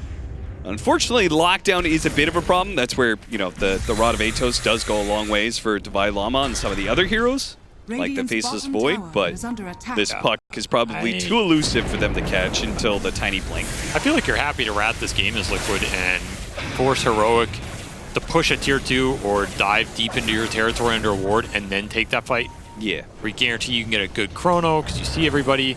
Maybe get a good time dilation on the supports. Would really go a long way in disrupting the Shadow Demon and Tiny combination. They're going to make the aggressive play though because Nisha was forced back to base. They're looking for a good clump up for a nice little coil. Maybe break the Viper here. I mean, you got to jump the Shadow Demon. Make sure there's no disruption. There goes the Silence. Silence is wearing out, but they get the kill on the Shadow Demon, meaning no disruption save for Divine Llama, meaning he's going to die. Toss up the air. Mid-Timber Chain, though. 33 is left in the river, right next to the magic damage, dealing less track. Nisha, is he going to jump to his orb? Now to the back line. Boxy's going to get run down by K1 Hector. Electrify that squirrel. Heroic managing to salvage that situation despite pretty good start from Liquid. They get the Viper, they get the Shadow Demon with the puck on the back line. Pretty much for free, but sick Timber Chain cancel. That's them, the big Timber Saw yet again. 33 just not tanky enough to survive. I mean, you would kill for a Lotus Orb in this game. Remove some of the Viper damage. Be able to reflect the Razor Link. Still, though, you got to be pretty happy with that fight if you're Liquid, right? Even if it cost 33 his life, you took a fight against this early game Heroic lineup and didn't... You traded, right? You traded pretty evenly. I mean, I guess you're happy because you have Faceless Void farming. Yeah. Puck survives as well. Like, I think use Chrono. Any situation where Puck and Void survive, you're probably okay with. As long as it's not an absolute disaster into Roshan or something. But this will open up the Rosh for Heroic because they're just going to walk into it and... Yeah, I guess they feel like Liquid are just dodging him a little too much. Let's just take the objective here. Hector makes the call. Gonna get scanned, but can't do anything about it. Do they know that Schofield's back here at all? Because they had that one ward. They have a very similar ward situation going on here. So I imagine they saw him push deep into that territory somewhere. Yeah, but what are you gonna do about it? Look at the man, he's got 13 armor with the Buckler. Buckler goes a long ways. Untouchable. Go through the gate, go to the other side of the map where they know Liquid is currently cohabitating. Analog with the Bloodstone. I imagine he'll survive through this. Not a problem. The lifesteal is way too much for them. Liquid just trying to get out, but Mickey's going to get caught. Hit by the avalanche of Schofield, and any disable is death sentence. Schofield has just been owning these fights. Feels like every time he gets the combo on a hero, they're just gone. Invisibility. Not able to catch Nisha. And it's really important for Heroic that Schofield connects on these big avalanche toss combos because they don't really have lockdown elsewhere. Yep. But if every time he connects it's a core kill, I mean, that's enough to just win this game. Liquid need to start finding some answers for this tiny combo going in. Starting the fights better on their terms. And more importantly, if Big Guy's going to join those fights, you better get a chrono off and make it count. Otherwise, it's just doubly disastrous as Age is still up for 330. Tormentor gets stolen. That is a nice shard to pick up for Heroic as well. Yeah, Demonic Cleanse. I mean, that's a dilation removal here for the Leshrac. Yep. Some additional heal to some heroes that are already pretty tanky. If you give them any extra HP, it's going to go a long ways. Like, all Heroic cores need to do is just survive long enough in the team fight, and eventually the damage builds up. Yep. That's why we see them just building tanky. A lot of magic resist coming out across the board here. And Liquid are pretty reliant on the magic damage outside of the ultra late. Well, that's an interesting situation. Fun little game. Toss up the air, hits the splitter. It's going to be close. He's going to jump to the orb, blink away. Is there anybody on the other side? Maybe they can see him here with lightning. Oh, the tree! That damn tree was in the way. Analog doesn't see him in time. Stun came out a little early there. Cost him that kill. But that's a hard one to nab. Nonetheless, Heroic, they're going to get to push all the waves in here and corral Liquid back to their side of the map. As the pressure starting to heat up. I mean, this is an elimination game for Liquid. Cannot afford too many more mistakes. Nisha really wants this kill on the Tiny, but he will die for it. Oh, another frustrating death to this combo that just keeps claiming the core lives. Hey, I feel like he didn't need to do that either. No. Just because the Hoodwink was going to come in and finish him off. He did not need to get in melee range of the Tiny and get tossed up. I mean, I think it's pretty clear Liquid are frustrated in this series, frustrated with the tournament overall. They are not playing up to the standard we expect from this team. Well, they're playing up to Liquid DreamLeague standards. Well, that is a low bar. It's just going to be high ground. I mean, there's Chrono up. In theory, it's kind of hard to force this, but you still got Aegis. You tanked up. Everybody can frontline here, and you have that disruption behind them. Why not give a little poke?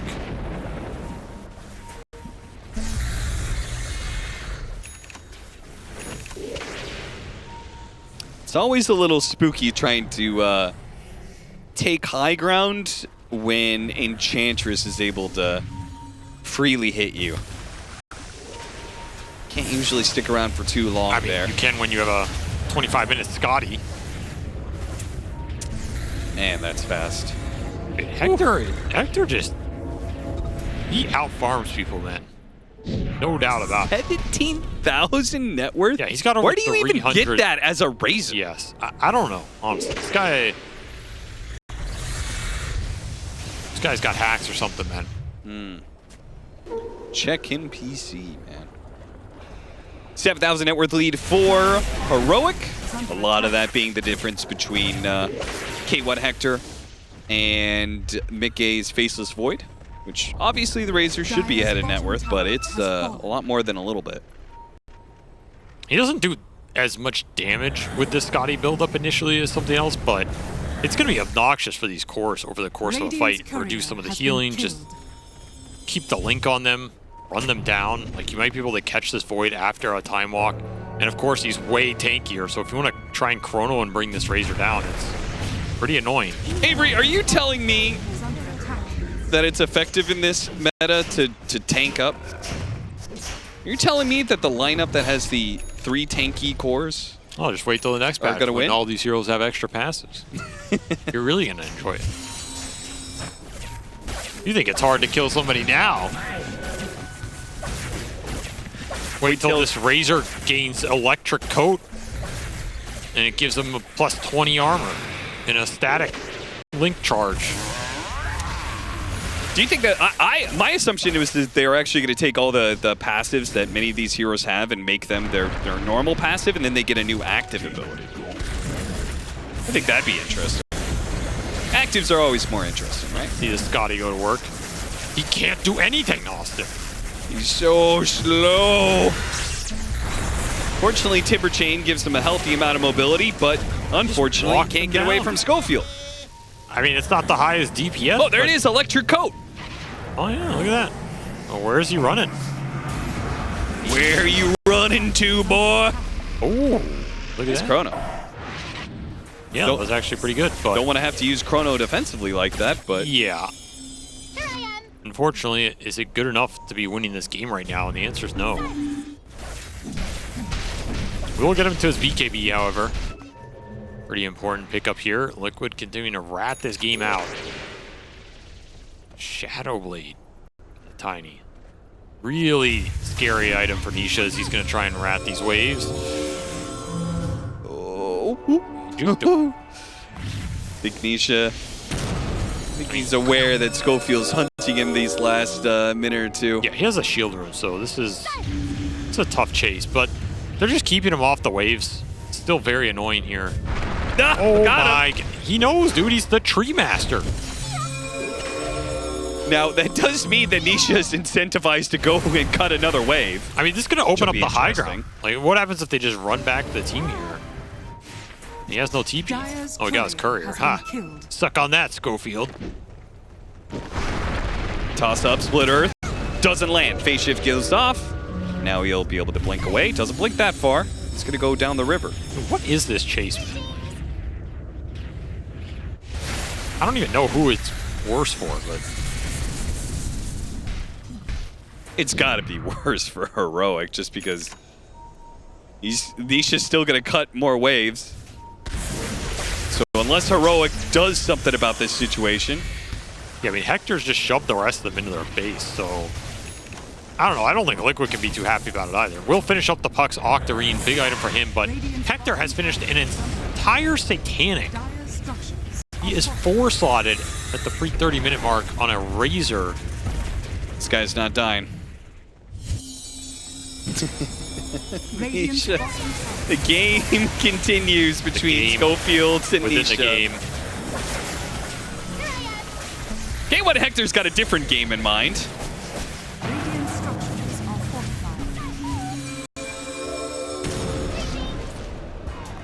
They got what they wanted. Gonna play it safe, gonna play it disciplined. Yeah, I mean, Roshan could be up right now. He'll actually be up in 2 minutes' time, but Heroic, knowing that it's right around the corner, probably should play it a little safe here. Sick toss here. C33, get the toss, straight up in the air. Bushwhack grabs the Tiny, though. Schofield could be cut down by the Whirling Death, while the backline, KJ, is almost assassinated there by Nisha. He's still going to go for it. He's going to be caught. Oh, the Chronosphere on 3! Perfectly set up there as Mickey's going to start going to work with the Chakram over the top. They blow up the Viper. It's all up to Hector now. He's got a Scotty. He's got a Satanic. Can he live through all of these heroes? I don't think that TP was ever going to work against a Faceless Void, but I appreciate the optimism, Hector. And Hector not happy about that fight at all. That is not the way to position, not the way to keep the formation that Heroic wanted to. Their backline gets assassinated. The Tiny initiation goes terribly as there wasn't a toss back or anything. And Mickey just gets a complete opening into this fight.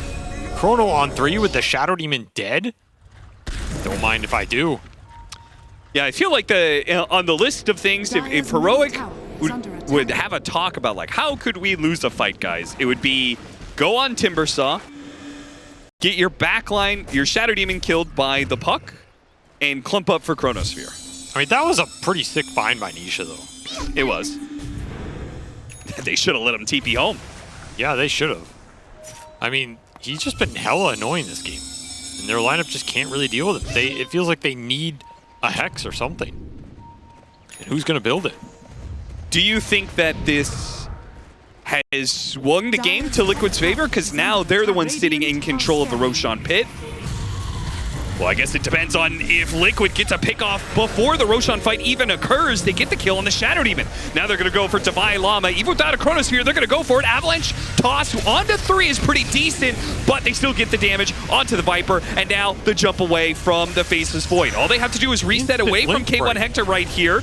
As K1 Hector tries to drain some of the damage of 33. Analog trying to keep up with these heroes. Schofield does manage to hit Boxy. Can't quite finish him up. Throws out the tree. That's not good enough either. Now he's been hit by the Shiva. Slowed down, and Nisha will start going to work on him.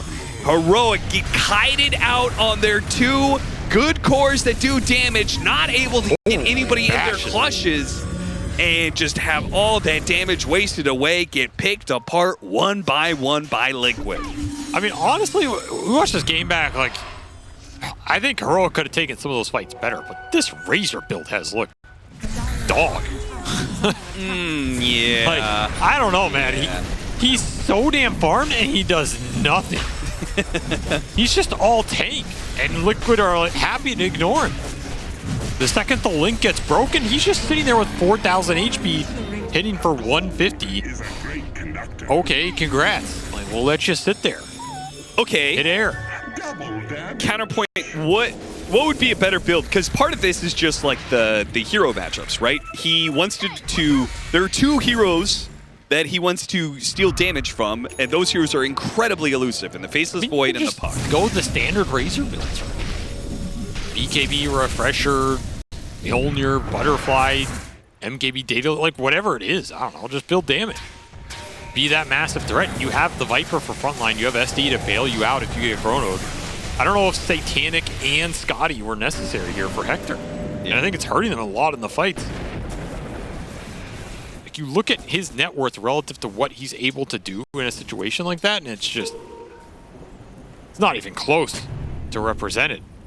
So Liquid are really abusing it, and it will get them an Aegis on their Void here.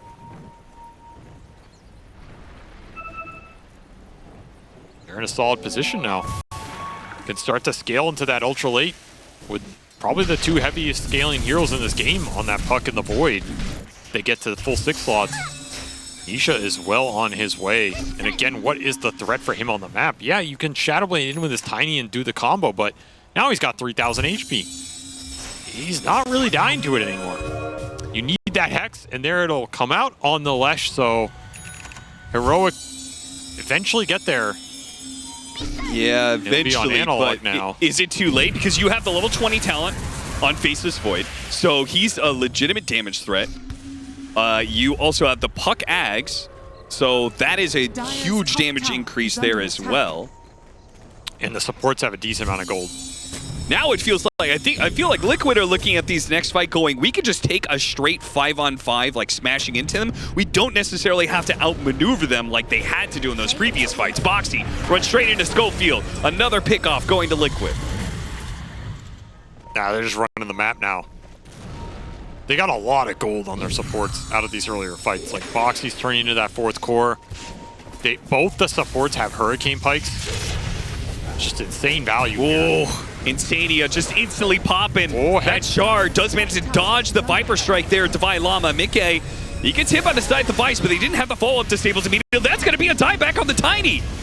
He came back into the fight for what, though? And now this Bloodstone, it's not nearly strong enough for Analog anymore against the damage that's raining in from Team Liquid. What is this K1 Hector is showing up. Here's his BKB, Scotty, Satanic. What can it do against 4 heroes? Not damage, that's for sure. It's not doing damage. Nisha, meanwhile, he's doing the damage. He is killing KJ over and over again. You know, you guys had an interesting discussion in the green room.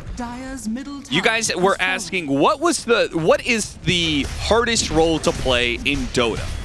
And it sounded like it kind of came down to each of the 3 core positions are difficult for different reasons. And the carry position is difficult because of decision making, right? Item builds, those sort of things are so crucial. And we can see it in this game. K1 Hector may have done all the right farming rotations, but maybe it's the item build that just killed their game. I think from his perspective, that fight bottom is supposed to go different with his itemization. Like, I think he was frustrated because he built it to be this front line. He built to be unchronoable, unkillable in that moment. And their backline got assassinated. And some of that was Liquid finding really good angles. Some of that was rash decision-making on how they took that fight and how they positioned it. And it ends up making this build look incredibly weak as a result. But I'm still not convinced that the upside on this type of itemization would have paid off for him anyway. Like, I don't know if he needed to tank up that much when they have the save, when they have 2 other heroes that can go in and be pretty tanky on their own. Yeah, if he's on the front line creating space, who's he creating space for? Because I feel like that's kind of the Viper's job. And the problem is, all 3 of these cores are very similar in that they're kind of range damage dealers that want to be, you know, within that 600 or 700 units hitting you. Yeah.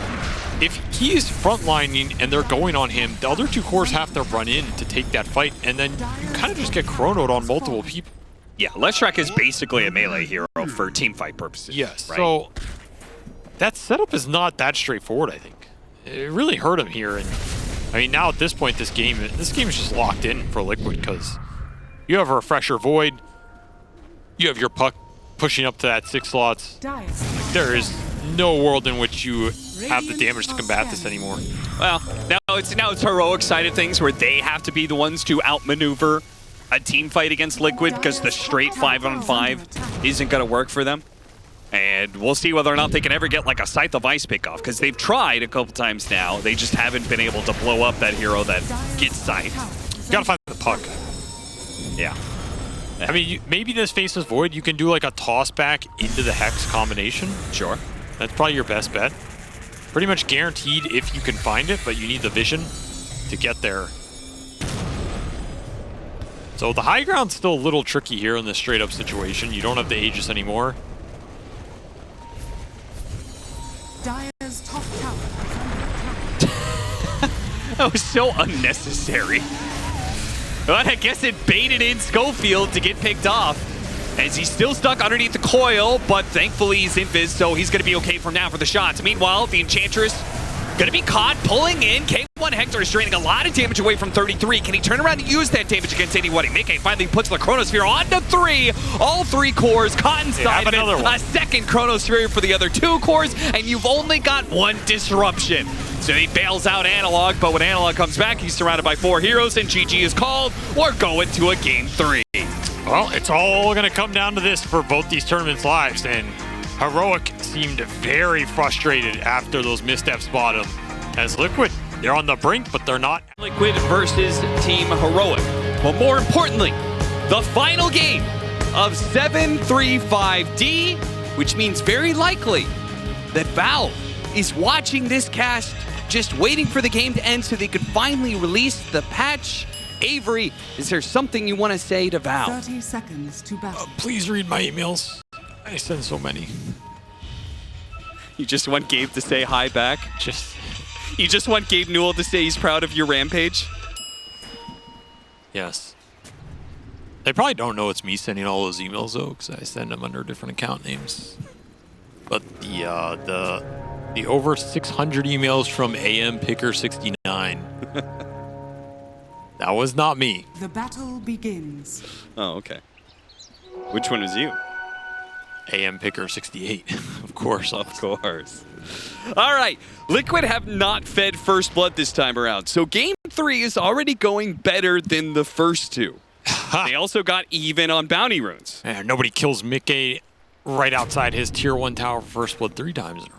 Yeah. Once again, he did not join his team, went straight to the tower, but he did not take any detours. Went straight to the tower and sat there. Well, if you remember what I said after Game 2, it was Hector is going to either ban or take Faceless Void. He took Faceless Void. Yes, yes. So he will win this game. You're a good analyst. It's interesting that they picked Ember, though. Who said you could stroll in my woods? Yes. First time it's picked up for DreamLeague, but it was picked up a few times at Wallachia. Team Falcons won a game with Ember Spirit against Nouns. The other 3 games of Wallachia were all Team Liquid. Team Liquid is the only team that is actually picking this hero.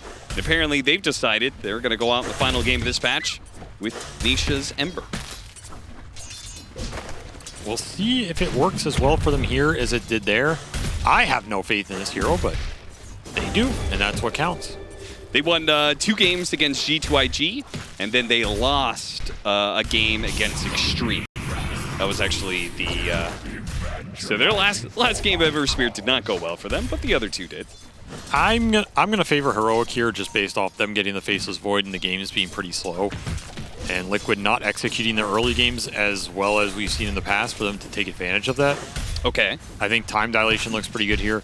The one X factor is like Chen, how much Insania can get done to push the pace and maybe just not give the Void time to come online.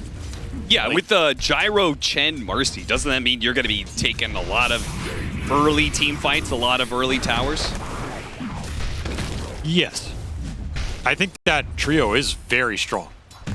Like, you could hit an insane power point, just like 30 minutes in this game, you're going high ground with first or second Aegis, and the game just implodes.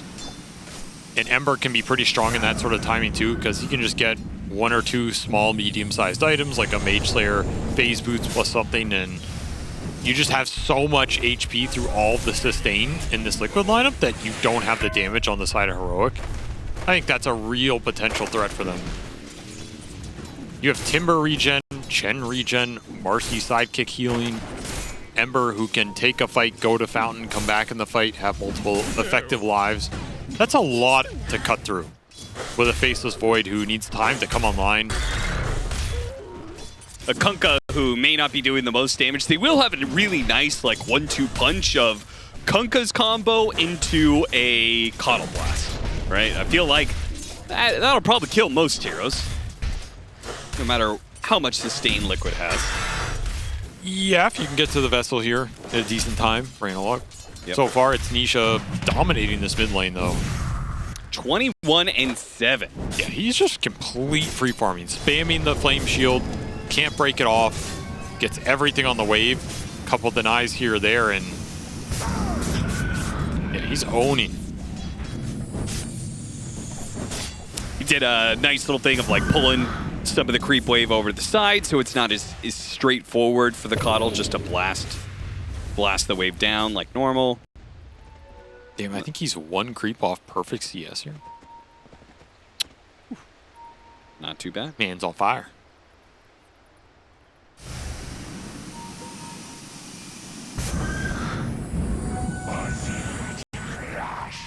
Analog will stack for himself. Nice play though by seems like they blocked out the other camp. And it actually had to be dewarded as a result. K1 Hector forced to use his time walk to back away. 33 though should be mostly free farming in this lane as well. So 2 lanes that are free farming for Team Liquid. And then it's just down to that Gyrocopter lane, which last time we looked at it, it was not going so well for the Gyrocopter. Got pretty low. Nisha forcing an early blast out there, which means more deny is going to be coming in. Or at least attempted. This is another game where I would expect Liquid to come out ahead in the first 10 minutes. I especially think this Timber lane, I don't see Void Shattered even doing well at the later levels. Maybe finish him off, not quite, but okay, no, he's still a little bit more. Had a Lotus still in his backpack on top of the Fairy Fire. This is another lane where Chen's just going to give Gyro a little bit of the extra sustain he needs to sit here. This one probably gets a bit spooky when the boat comes out, but if you're forcing the XP to get split, which they are, then you're not really going to get out-leveled here. Dire's middle tower is under So attack. far, Liquid doing pretty solid here. Especially Nisha, who could easily make rotations to these side Goldfield lanes. striking in from behind to try and finish off Mick, and he gets the first blood rather easily. Divine Llama, he might end up dying here, but Dire's middle oh wait, tower is under Insania attack. didn't continue the chase there, went back for the Hoodwink instead. KJ, meanwhile, will die in the top lane. Did manage to get another bushwhack. He's so low. Finally, Divine Llama dies. Schofield, he is the big winner of this bottom lane clash. He got a lot of experience off that. Hell of a lot. Dire's structures are Yeah, got 2 kills and Radiant's some Chen middle creeps. tower is under attack. You have been denied. Radiant are scanning. What does Nisha want to do with a free farm Ember in this game? Does he want to rotate to one of these side lanes? Try and make something happen? Is it just, I'm going to sit mid and get Omega fat, and we're going to group up later? It's kind of a hero that's in a weird spot at the tail end of this patch. Who knows what you're really even supposed to do with the Ember? They're going to continue to battle Blast on the is Gyro. not going to land, and the Coddle's in an awkward position. If the Marcy could TP in time, or maybe just the Ember Spirit catches up, hits the chains, and they'll finish off Analog here. Tries to give himself a heal with the blast. It's not good enough, though. So first rotation from a Coddle goes wrong. That is not what you want to see. Good healing self-cancel there from Divine Llama. But it's Analog who suffers. I don't think he can be the first mover in a way. Or like, he definitely cannot overextend like that. If you move with the Coddle this game, you have to 100% expect the Ember to match you and turn that gank around, because it's a guarantee Remnant in, chain the Coddle. You're probably just dying off that play alone with any sort of follow-up. I feel like that was just playing straight into this Ember's hands. And Nisha happy to make the counterplay and pick that kill up. I mean, this is looking like a really strong tempo early game for Liquid. They're going to have a lot of damage between the Ember and the Timber, both of who can kind of set stuff up for themselves, play well with the supports, and just start putting pressure on these towers, kicking heroes off lanes. They've already done that in top lane. You got the Siege Wagon to do a healthy amount of damage. Now the creep wave's coming in. Mickey being gone on, though, in the bottom lane. Survives for now. Gyro's not the easiest carry to go battle into, though. Like, you're not going to be able to kill this double Bracer Timber, and you're not going to kill Ember in this game, which, at this point, you are not going to kill him for a very, very long time. Then Heroic's moves are pretty limited towards going into this Gyrocopter Chen, which pretty tough. We're going to see Liquid make the first move instead. They're going to bring the Gyro to the Faceless Void. After he's used the Time Walk, hit him with the slow. With the Gyrocopter making this kind of move. Now, K1 Hector's going to be okay for now as he backs up underneath the tower. See if they can hit some sort of bushwhack into the blast. The blast lands onto Mickey. Mickey getting low. Now the bushwhack lands perfectly timed from Schofield, hitting 3. Damn. But the Ember Spirit is so strong. Can Nisha come in and clean up the rest of this fight? He's got K1 Hector. Now they're going to go for Schofield as well. Not many trees to hide behind here. And a slight with the Timber Saw cutting down trees. Oh, he can get the kill on the Chen, though. That's a good exit strategy for Schofield. Even if he can't stay alive through it, he gets a double kill. I mean, Schofield salvaging this early game for Heroic because nothing else is going their way. And he's just going to rush an Atos with his gold? Okay, I mean, a little extra lockdown early, ahead of the Arcane Boots or anything else. Mickey does pay the price for this rotation off a stick bushwhack, but we're still seeing the power of the Ember just based off of the early lane and how high level he is off the solo XP. Just back it alive. He's trying to finish off Analog here. In fact, if 33 had hit that, looks like they got him anyway. The Spirit run over. I mean, Nisha has really played this matchup to perfection, showing why they opted for the Ember here.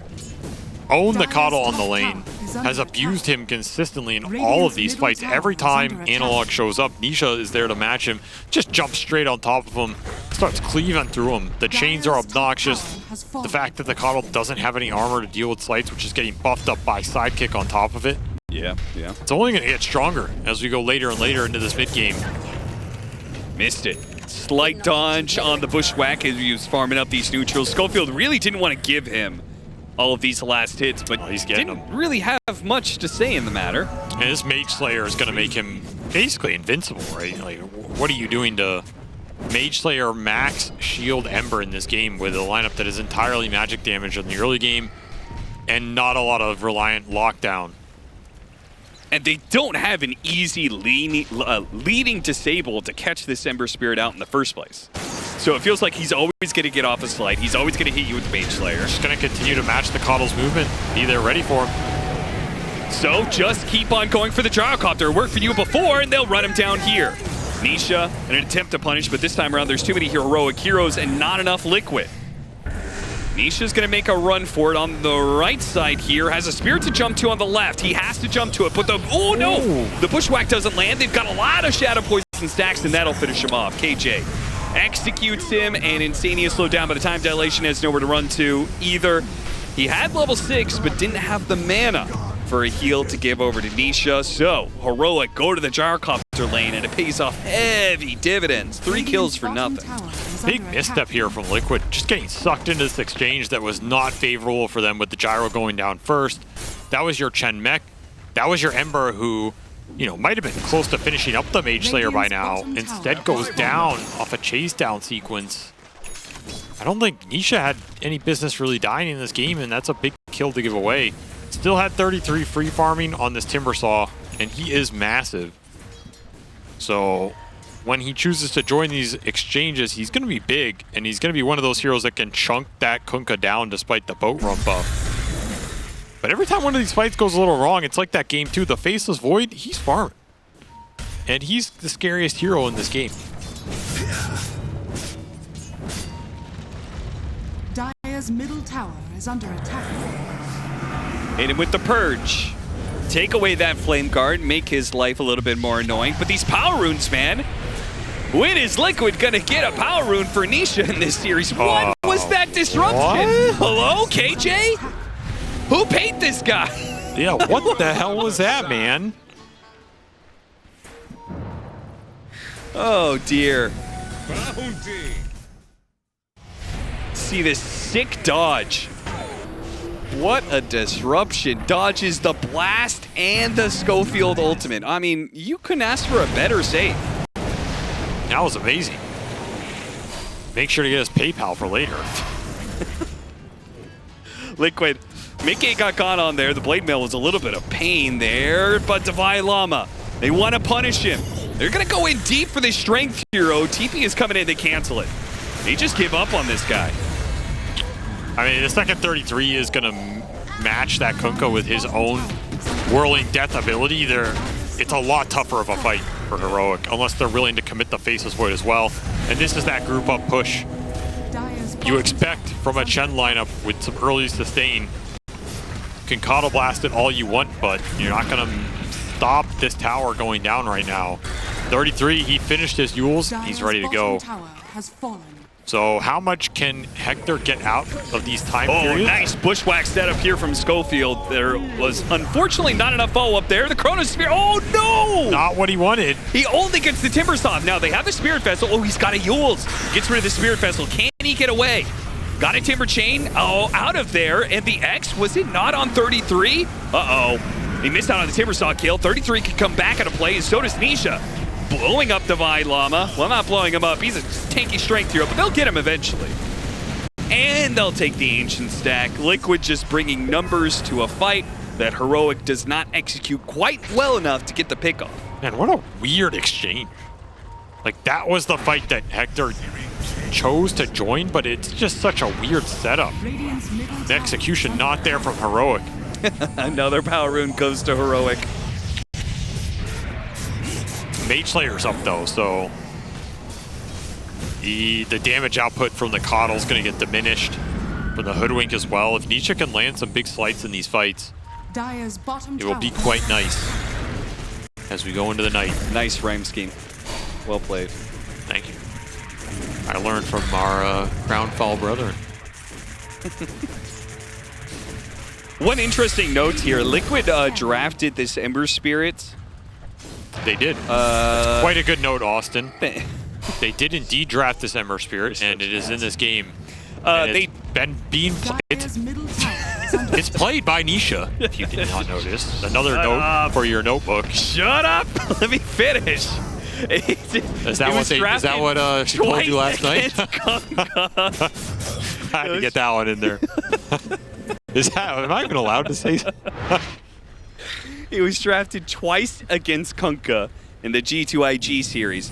And then the third time they drafted it against Extreme, they picked it up against a mid-Zeus. So they obviously have this idea of like this Mage Slayer Ember Spirit being a good idea against these heavy magic damage dealers in Kunkka and Coddle and Zeus. Yeah, it makes sense. I mean, there's not really another item build you can go on this hero still. Yeah. I guess you can go the Maelstrom, but I haven't seen it in a while. I mean, this build feels nice because you're just invincible, basically.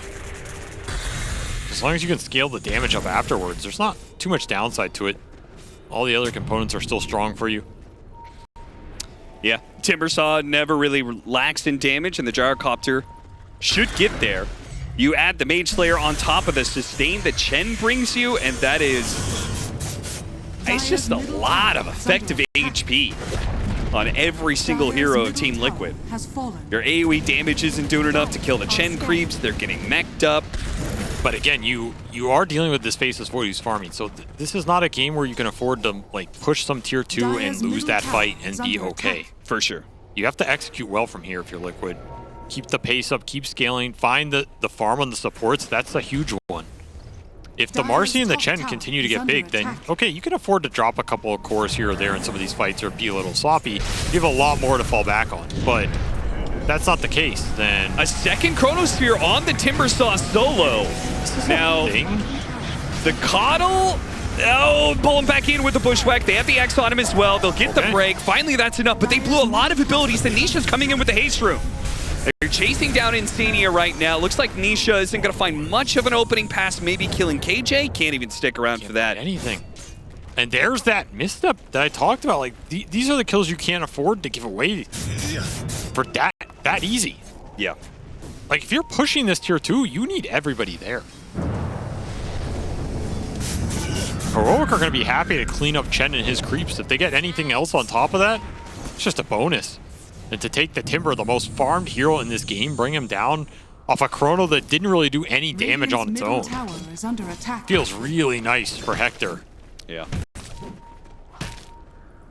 Liquid, they came into this series, that first game, Heroic just drafted themselves late game and played it well, and we're looking at maybe the same outcome here in game 3 unless Liquid can keep their play clean enough.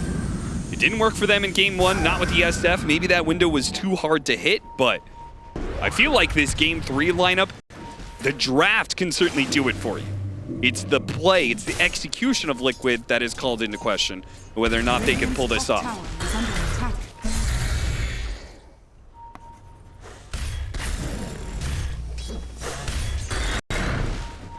Eternal Shroud is just around the corner for 33. A BKB is almost there for Boxy. These will be huge item timings. But Divine Llama might be able to find an opening somewhere here. He's got a Coddle behind him, but the Coddle got spotted. The Coddle is the one to be gone on first, and that is not what you want to see if you're Heroic. Gets run down, and now it's just free ballpark. Anybody who's caught, that's probably a kill, and it's going to be Divine Llama slowed down. Schofield is also being caught by the 2 supports. They're going to rebound on top of him. Divine Llama tries to juke his way to the left through a torrent. See if he can get out, but he's just stuck. There's nowhere to run to. Schofield, maybe he has a better chance, but he's out of scurry charges, so he doesn't fare much better. They both die. Coddle dies first. The fight is over.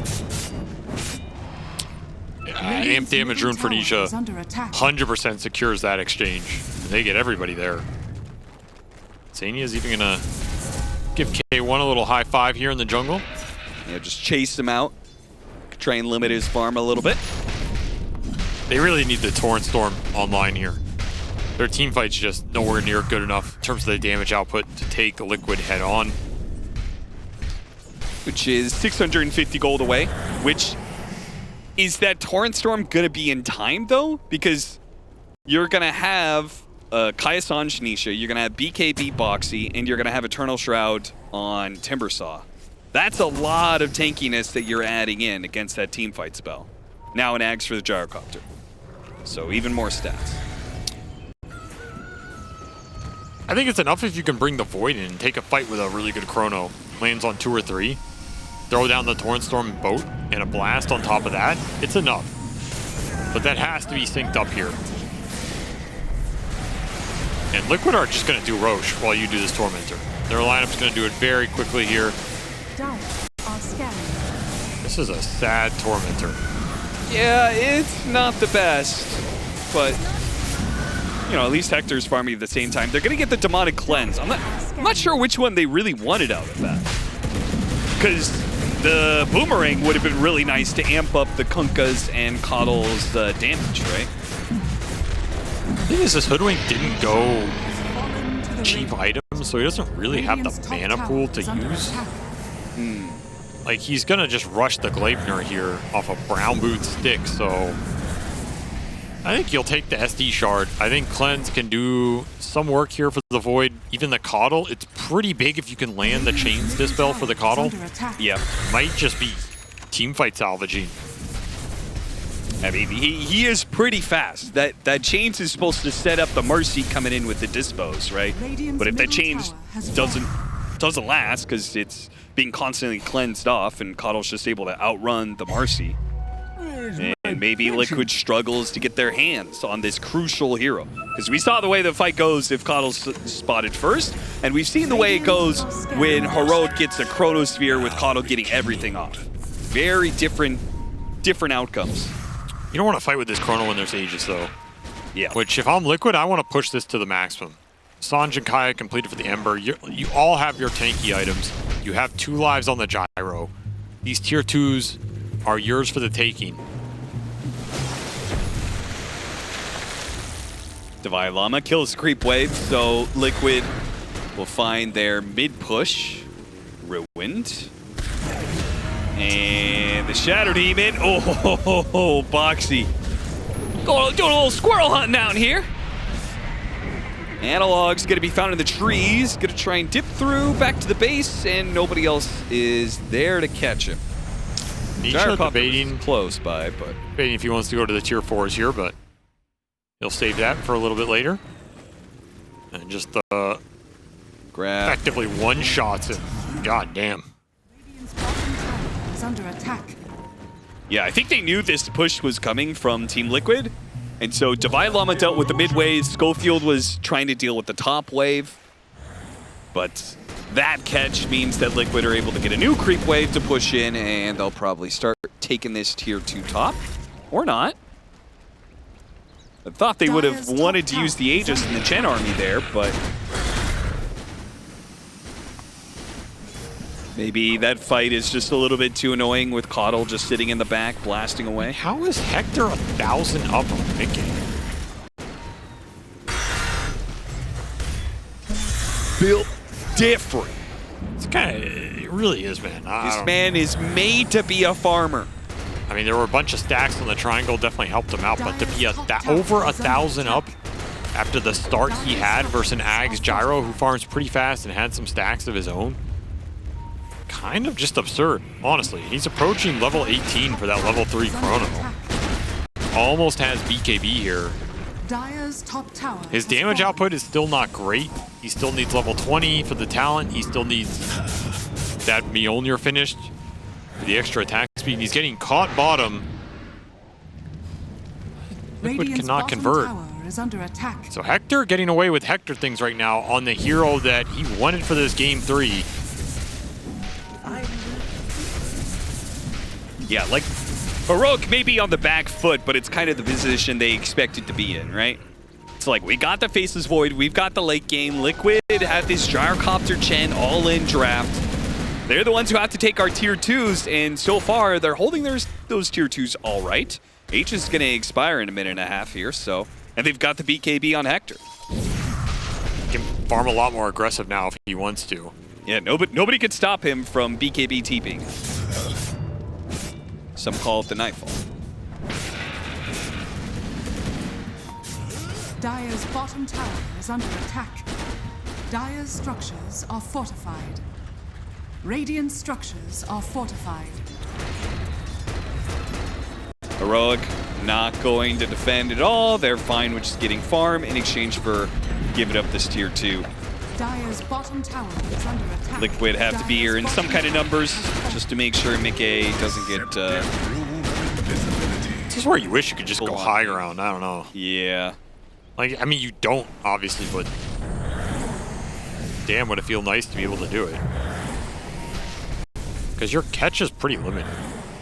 See if Nisha can set up. Ideally, you'd still want to fight with this Aegis. Pretty strong versus Chrono. Radiant's top tower is under attack. Hector's just going to claim another tower. He's continuing to build his net worth lead here. Uncontested. Nisha scouting everything. Sentry drop. They see him. They hit him with the bushwhack. Can they control? Oh no! Wait, they got him still inside the Chronosphere. He didn't get off a spirit after he slided. It didn't last long enough. Taking out Nisha is big. He's gonna buy. But he's gonna buy back with the spirit that he had out there and immediately start running down some heroes here. But he got the Caudle. Can he get more off this? No, the rebound doesn't land on the squirrel that they wanted to get. Sure, they get KJ. I mean, you run down top here. Run down top and go high ground? Yes. You're pushing into a Kunkka. That is a dangerous game, no my chrono. friend. I mean, you bought your Ember and there's no Chrono. Yeah, you have the Chen. You have the sidekick Gyro. Just, you have to go for it. You also know they have no Glyph because you got it out earlier bottom. This is a pretty scary push if you play it right. Not a lot of damage in the tank for Heroic. They're doing everything they can to chip away at this Gyrocopter and make it so Liquid doesn't feel comfortable keeping this push any longer. And it's kind of working. Hector, though, can't stick around for too much longer, and Mickey feels that he can. So that's the tier 3 down, looking at Elena Barracks. Slight Chains goes out. Glyph Can anybody get low enough here? Schofield, no, the blast actually stopping the rebound in from the Marcy. And now Boxy is low and he doesn't have a way of this Torrent Storm until he pops the BKB. 33 gets the low ground as well. They chase away Liquid. They keep their barracks alive. This seems all right. Blast coming in. Hector pushing forward. Time walks backwards. Oh, Boxy quick to be able to get the jump in. Grabs him with the dispose. Rebounds on top of him. There's the disruption save though. A Torrent wave pulling in some of these Hurons. His 33 is very low. Bushwhack goes out. Doesn't quite land on 33. A shot also barely missing, but he hits him with a time dilation. And now 33 without a Eul Scepter has no way out of this one. They have a little bit of heal maybe. They able to fight around him at all. It looks like they're just giving this one up. Oh, got the Timber Chain after the X pullback. He has another Timber Chain in a second, but no. It's just non-stop chase potential for Heroic. Team Liquid, they used the buyback. He said they had to get something out of it. They got a tier 3. Dire's middle tower That can't be is worth under it, attack. right? No, that end sequence I don't think is what they wanted. I think that could have been a Rax if you play that a little bit smoother. But the disruption was really nice on the Void. Dodged the missile chain stun. Lets him get another leap off.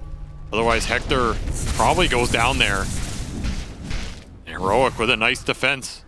Keep the Rax alive. Keep this lead down to a minimum. And the Void is continuing to scale. That's the big deal here. Every fight that happens and Hector lives, it's just getting bigger and bigger. Now he's level 20. Now he has a Mjolnir. The damage is there. This Chrono is a lot more deadly than it was in the early game. Yeah, you're not even at the satanic level for the Gyrocopter. So these Chronospheres could be a death sentence for him now that you've got damage on the Faceless Void through that 20 talent, some of the items. He has his own damage with the Daedalus, but this is a must-win Roshan fight now for Team Liquid. Otherwise, scales are going to fully tilt Heroic's way. The power of the pick here in this game 3. You knew it was going to be a slow game, one where neither team was necessarily executing the early game to perfection. Faceless Void just thrives in these types of situations. Game goes late, he finds the farm, he finds that little Chrono kill and pushes him up the chart. Scanning. Hector continues to farm up a Storm. Yeah, even Schofield's getting a lot of damage to put into that Chronosphere. He could buy out a Chrysalis here pretty soon. Time is money.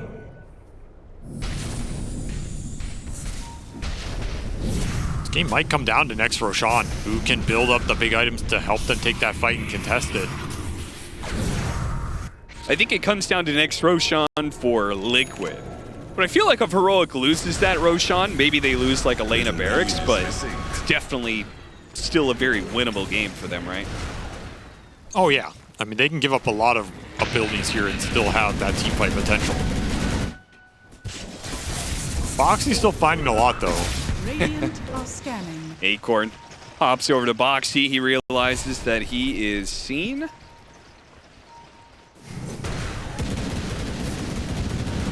I mean the big factor for Liquid is where that Chrono goes down, who it kind of zones off the fight. If Boxy can get in there and start hitting the Faceless Void and force something awkward from Hector, that's pretty nice. So they're gonna poke the Timbersaw a bit. Timbersaw is very low. With Hector here, he's this just is already running looking in. like a pretty good situation for Heroic. Mickey trying to stop these heroes. The boat's gonna come in. He pops the BKB. K1 Hector trades some damage. He has his time walk coming up. No problem. He uses the Chronosphere. He thinks he's Not got a this lot of kill. damage. He's gonna all in on this Gyrocopter. See if they have the damage, but it's not quite. The tidal wave pushes the Gyrocopter away. Boxy, he pops his ultimate, starts laying some damage into some of these heroes. With the BKB, he'll finish off Defy Llama. This was not good enough for Heroic to win this fight. They thought they had the damage, but they were wrong. And now they get chased down as they blew too many of their abilities to fail to get a Gyrocopter kill. Maybe even, oh, K1 Hector is still going to be Got chased hit down. by a missile. Oh, the missile chased him down, and Boxy kept up with him. They will get 3 out of it for Liquid, and a position to Roshan if they want, or maybe even better, go high ground and take Elena Barracks before you rush. There's just nothing that got thrown into that Chrono, and the Void's damage is nowhere near enough. That's all Chen. I mean, that is the strength of Chen and why this hero is so highly contested. That Divine Favor armor gets thrown in there. That gyro took way less damage than he is supposed to there. Throw a heal on top, a mech on top, some extra auras. I mean, you're looking at the buffs on this Chen right now. It's Are like they 8 just or going 9 to take buffs. megas? Oh man, what a Tier move 2 from mid. Liquid. They're tier 2 mid. Okay, so they're going to take 2 lane. I mean, this is still huge. It is. It's a very aggressive move right by the tier 4s against the tidal wave, so it's a little bit sticky for Mickey. They got Chainsaw onto the Hoodwink, so he's already dead. Is Mickey going to stay alive, though? Mickey, another tidal wave. Back into it. The carry dies.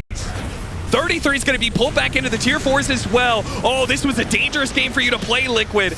Deep into the enemy base against a Kunkka like this, and they will get punished for the second time. It is not 2 lanes of barracks. It is 1 lane and a dead carry, with Heroic now being up as 5, with Roshan potentially up to be taken. This Chakra Magic Kunkka is just going ham, dude. Just wave after wave after torrent after torrent. And that is a bad fight to throw because Roche just respawned. So that was 100% Liquid. If they just took the racks back to bottom, get Roche, go back to the base, you can maybe just push with an Aegis right now while there's no Chrono up.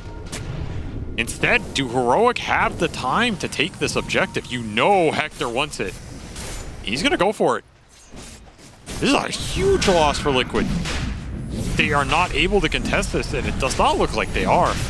Yeah, before we were saying that if Liquid lost this Roshan fight, then their game might just be up. They did get a lane of barracks in some ways. I mean, who cares about a lane of racks compared to an Aegis here? Yeah. They're nowhere near. Scramble to get here in time. It's just going to be too late. Get the banner, get the Aegis, and can't even chase. Circle it.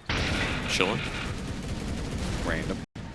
Did get to the Basher on Boxy, but it died on his courier in that base push as well, so a lot of missing golden value for him.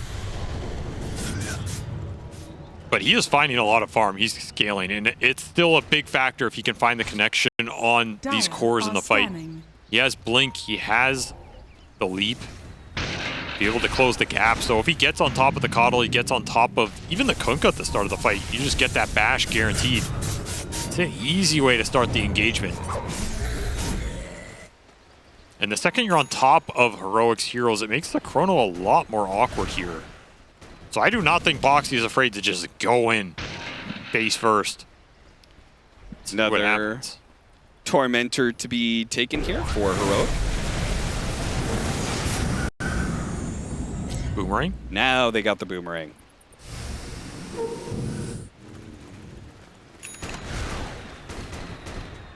Bloodstone Kunkka.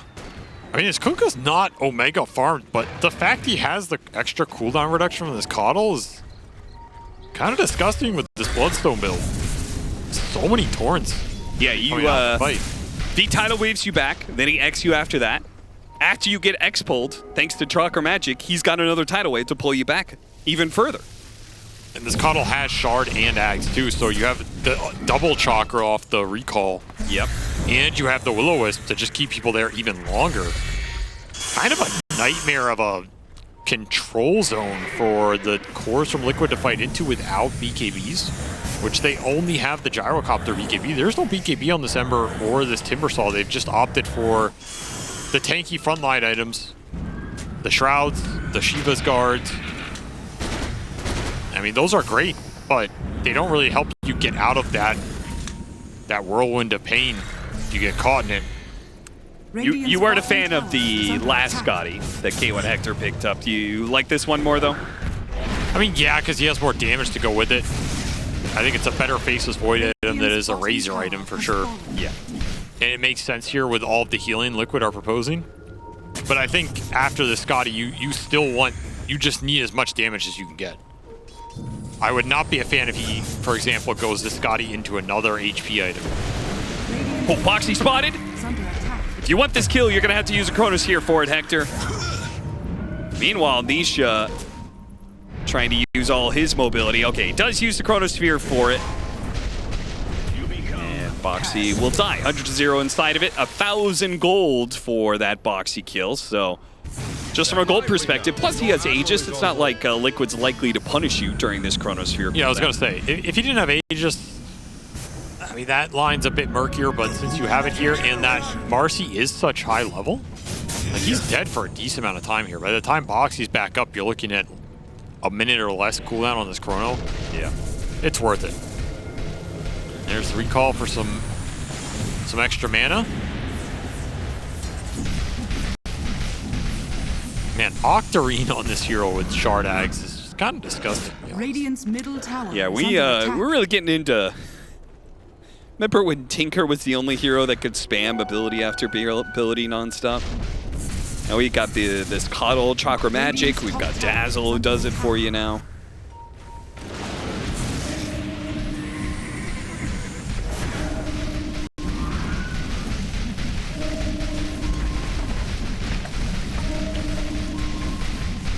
A tier 2 for free. A minute left on an Aegis. He's going Satanic. And I don't know. Again, this is like what I didn't want to see. I'm just not feeling this like double survivability itemization here in both these games. I don't think he needs it. And I think your worry here with this liquid ball is running out of damage. You're going to have 2 Shiva's guards to get through. Eternal Shrouds, Satanic Gyro, and all these heroes are backed up by Chen. You have to respect how much HP Chen gives these frontliners. Trying to grab Mickey. BKB Satanic available. Will this save him from this situation? He's broken. He's not getting the extra shots in, but the hero, the Satanic heal is coming through, and the Faceless Void is dead. He's going to lose that first life. Divine Llama has used his Bloodstone Torrent Storm to keep himself up and also control the Gyrocopter a little bit more. K1 Hector going back at it again. See if he can kill Mickey this time around. He has no chrono. He just such an awkward fight. Have the damage or the control. Oh, they hit the Bushwhack though on the Ember Spirit. Nisha hopping around, X on him, controlled back by the Ignis, and he jumps to his Spirit. Not available. Scythe of Ice put onto K1 Hector. He's able to time walk off that situation. Meanwhile, Boxy's found the Shadow Demon. Quickly takes him down. K1 Hector actually goes for the Chronosphere onto Boxy's Marcy. This is how important this hero is in. It is not quite enough damage by itself. He finished them out towards the end of it. Meanwhile, this Ignis is constantly catching Mickey in 33.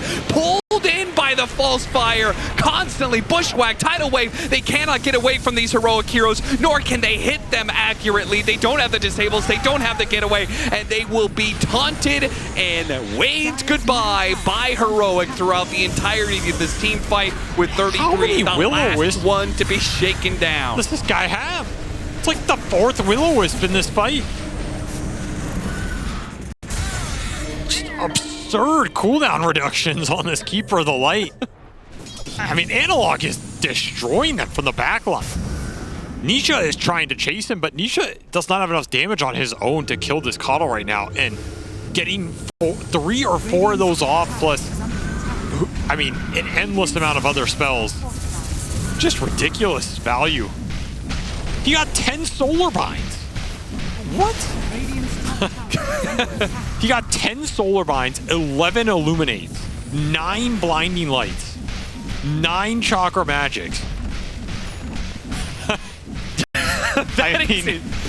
And we don't know how many. It felt like it was 3 or 4 of those. I feel like it was. I mean, if you're counting the very start of that fight, I think it was 3 for sure. It might have been a 4th. Yeah, just ridiculous. Radiant's middle tower is under attack. Well, thanks to the Coddle as well, they were able to recall in the Faceless Void for some instant tower damage. He's going to have Chrono back up in 30. They're going to get a lane of barracks. Even though the team fight was on their side of the map, they're able to instantly go for the punish. 1 lane of barracks, maybe more. Does Heroic want to stick around despite Liquid coming up with all 5 heroes? They have a lot of momentum right now in this game. Should gonna force the issue. He needs to find the Hoodwink, needs to find the Coddle. Got him on the Bushwhack. Boxy, he's gonna try and finish off Schofield, but Nisha is dealing with bashes right now. But K1 Hector doesn't want to stick around. He knows he was gonna run out of bashes at some point in time. And he jumps away instead of trying to go for the kill. They just cut their losses at a Hoodwink. There's a gem down. Oh, okay. Hoodwink and a gem. It'll be really awkward if Roshan spawns right away and Liquid forces him. Because they would not have the Hoodwink for that defense. Have but backtrack. So this Void is He's kind of peeking. He's crazy tanky with this Scotty Satanic and the backtrack talent.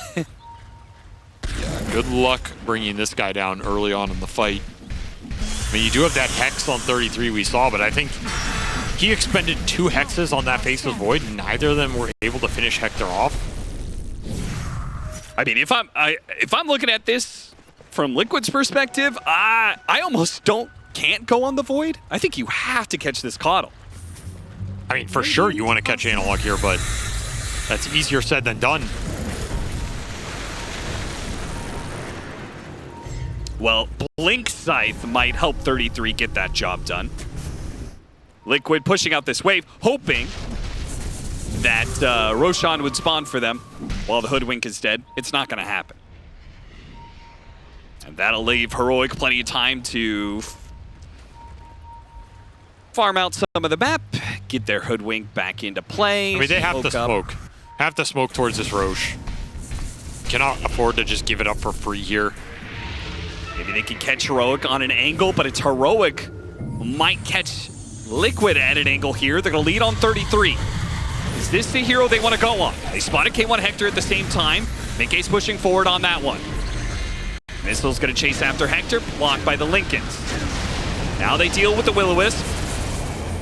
But there's plenty more Will-O-Wisp to come.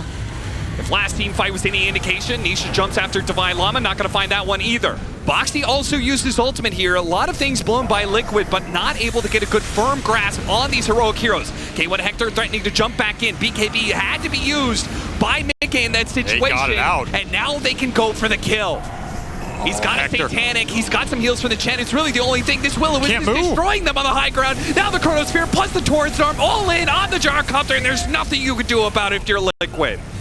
X landing onto Boxy right before he got the jump away. Has to use his BKB. They're just getting out. Kited to perfection here. Liquid take the bait, going deep. And the second you use that BKB, you are in trouble. And just one more Will-O-Wisp. A third one to be used. This Coddle build has really paid off. It's not often we see the Ags Octarine pay this many dividends, but damn, has that been good. And Boxy, he just can't find these openings because he has to jump into so much crap. There's Torrent Storm, there's Will-O-Wisp, there's Chrono he has to think about when he goes in. It's not as straightforward as he can just blink BKB, take a big hero down. Tormentor's consolation prize for Liquid, but as the winners of the fight, Heroic will get Roshan.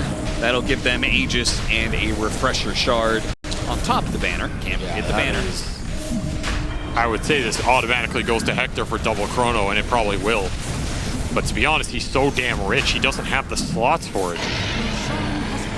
He doesn't want anything, he's too wealthy. The guy out-farmed himself. Scotty Satanic is good enough survivability for me. He says, I don't need an Aegis, I've got a Lincolns, I've got a Manta. Everything is survivability except for this Mjolnir. I mean, now you have double Bloodstone, Torrent Storm, Boat, Wave, X, with Chakra on top of all of that, and you can't burst the Kunkka first because he has the second life as well. So now you just don't have an easy target if you're Liquid. You can't find the Coddle. The Kunkka you can't go on. The Void is unburstable. Hoodwink, I guess. Yeah, you'll take that. Yeah, you're going to have to do some tricky plays if you're Liquid, pretty much. These are your options. And we see how fast they vacate the premises. Yeah. They know their targets in this game. It's going to be the supports from now on. Find the Hoodwink, find the Shadow Demon, gain an advantage there. Just rely on Mickey to survive the brunt of the force. Almost level 25 himself.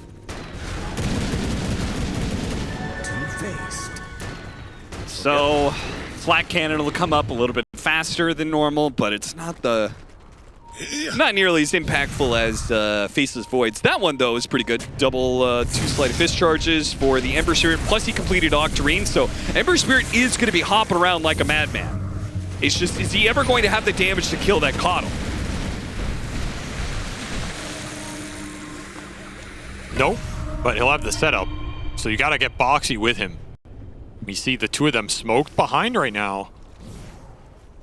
Yeah, Boxy certainly brings some damage with him, that's for sure. And if you can chain somebody up and get the Marcy in there, that is... It's an easy clear through. A little bit of lag on both sides here. Unpause.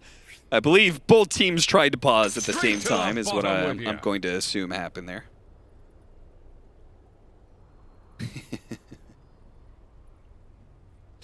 23-22, Game 3, elimination. The winner of this goes on and gets to play in the playoffs of DreamLeague. The loser gets knocked out. And if it's Liquid's case, it's going to be another DreamLeague that they bomb out in the group stage for. If it's Heroic losing, it's them and their chances of getting a Riyadh direct invite gone. They're going to have to play through qualifiers.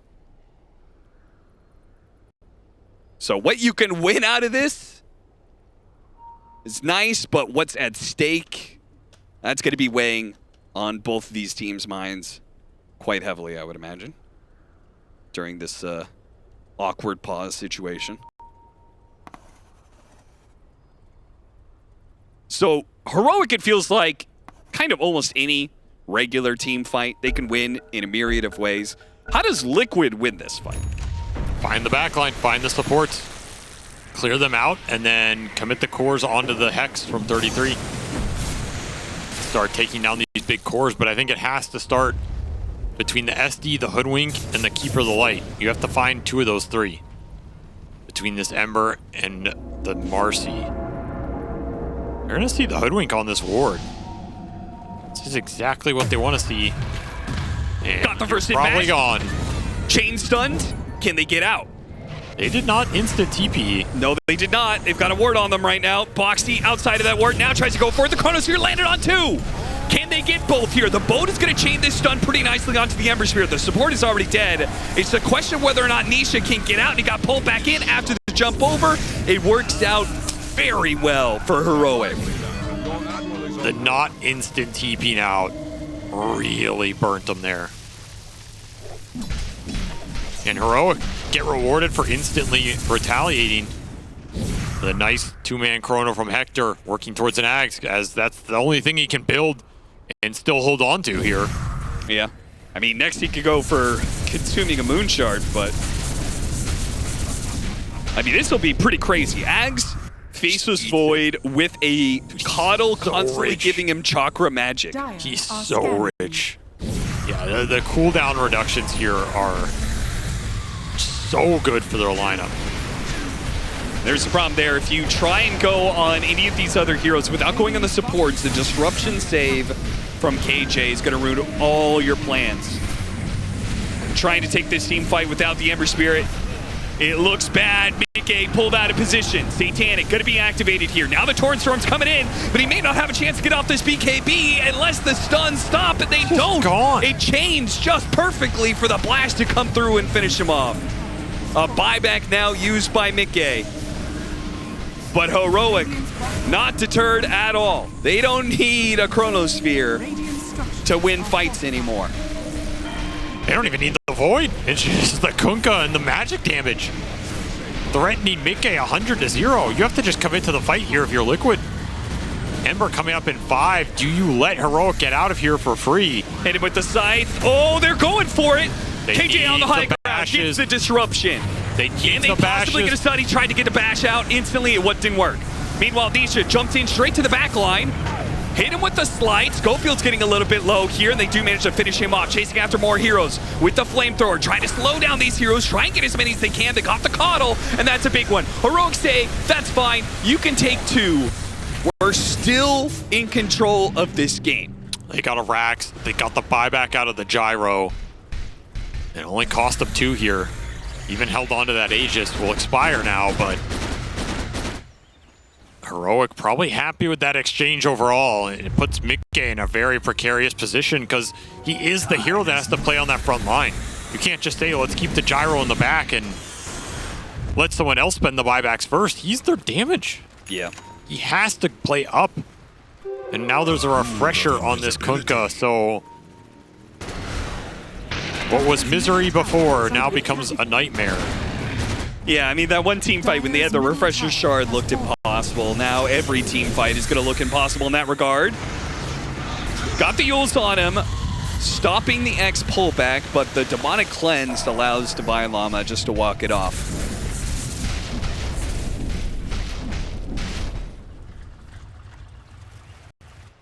Almost feels like you need a second Hex here or something. Yeah. It's another part of the problem, right, is that Timbersaw can't frontline for you because he's also your Hex initiation. He needs to be able to stay out of sight so he can get the Blink Hex on one of these supports or the Coddle. I mean, at least you got level 25 on Marcy. It's a lot of extra damage. Free Sacred Relic on 2 heroes. Yeah, that adds a lot to Nisha's damage or the Gyrocopter flat cannon shots, whichever one you choose. Either one has a nice spread damage. Yeah, I don't think the issue is necessarily the damage, it's the lockdown. It's yeah. Keeping one of these heroes in the same place during the BKB duration on the gyro so he can hit him, like syncing all of that up is the problem right now. All these heroes getting to the ultra late game here. Dude, I never noticed that other time. Chakra Magic, strong dispels. And he's got 2 of them thanks to the shard. That sounds pretty damn good. Yeah, it probably is pretty good. It's not much for it this game, but sure. You still have all these auras on the Chen. You still have a decent amount of sustain. You have an Ember level 25 with an Ags Eaton, Stormcrafter of his own. In theory, Nisha should be doing a crap ton of damage on the backside of these fights by now.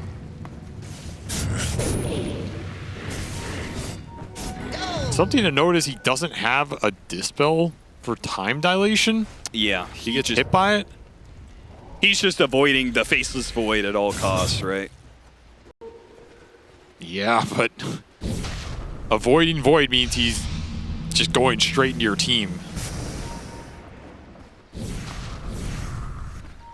Is there an item suggestion you have in mind? Because he does have 5,000 gold. He's holding on to buyback, but no, you just have to take good angles in the fight. Find the heroes you want to find here. Wind Waker for Mickey. He's going to try and dodge out some of these spells. Wind Waker. Hector doesn't care if you fly away. He's just going to take your buildings. A late BKB for the Timbersaw.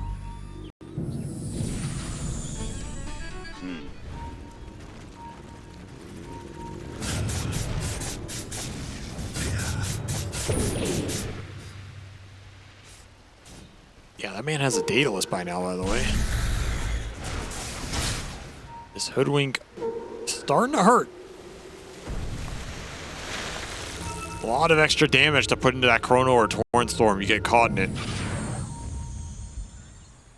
Not an easy target to find. Nisha's work is cut out for him here as Liquid are just going to 5-man smoke down bottom. They refuse to give up another Roshan. There's a high ground road. Perfectly positioned for Heroic. This could be so bad for Liquid if they walk into this one. Time Walk ends up hitting. They blow up the 2 supports, though. Actually, just a Hoodwink, but Divine the Llama Kunkka is also going to be dying here. He didn't get off anything. They throw out the Chronosphere, but it misses. K1 Hector had his chance to be able to finally lock down Nisha, but he missed. He missed his shot. Now Nisha, he's got a second chance. Jump forward. Boxy going for the Shadow Demon, trying to catch these supports whenever possible, but he spotted Analog. Couldn't get the bashes. Now he's locked in by bashes from K1 Hector instead. Boxy hits one, managed to get the jump away. Mick is trying to get these locked down. He's trying to get in to get some damage onto some of these heroes. He finished off another support. Nisha's hitting the back line again and again and again and again. He just will not stop. Another slide of fence, jumping around, but Torrent lands on him now. He's in trouble perhaps as the bashes start cutting him down. Spirit Festival, wait, another Spirit. He jumps out, but he's finished off by the blast. He has a buyback. Round 2 for Nisha as he goes straight for Analog. He sees his target. It's the Coddle. They want him dead, and they'll have him, but that's a second life for Analog too. While K1 Hector just will not die on his first life. Constantly time walk. Once he's surrounded by 4 heroes, that's when he finally dies for over 2,000 gold to 33. A dream, a prayer for Liquid. They just Hail Mary it down that bottom lane, and Nisha working Hector in that fight. gets on the back line, dodges the chrono, and the second that chrono is gone, that fight is wide open. They found the back line, and they found it multiple times there. A dieback for the Hoodwink, a buyback forced out of the Coddle. Can they get Roshan, though? That is the question. Liquid's Will it here spawn? the second time in the game going, please, Roshan, spawn.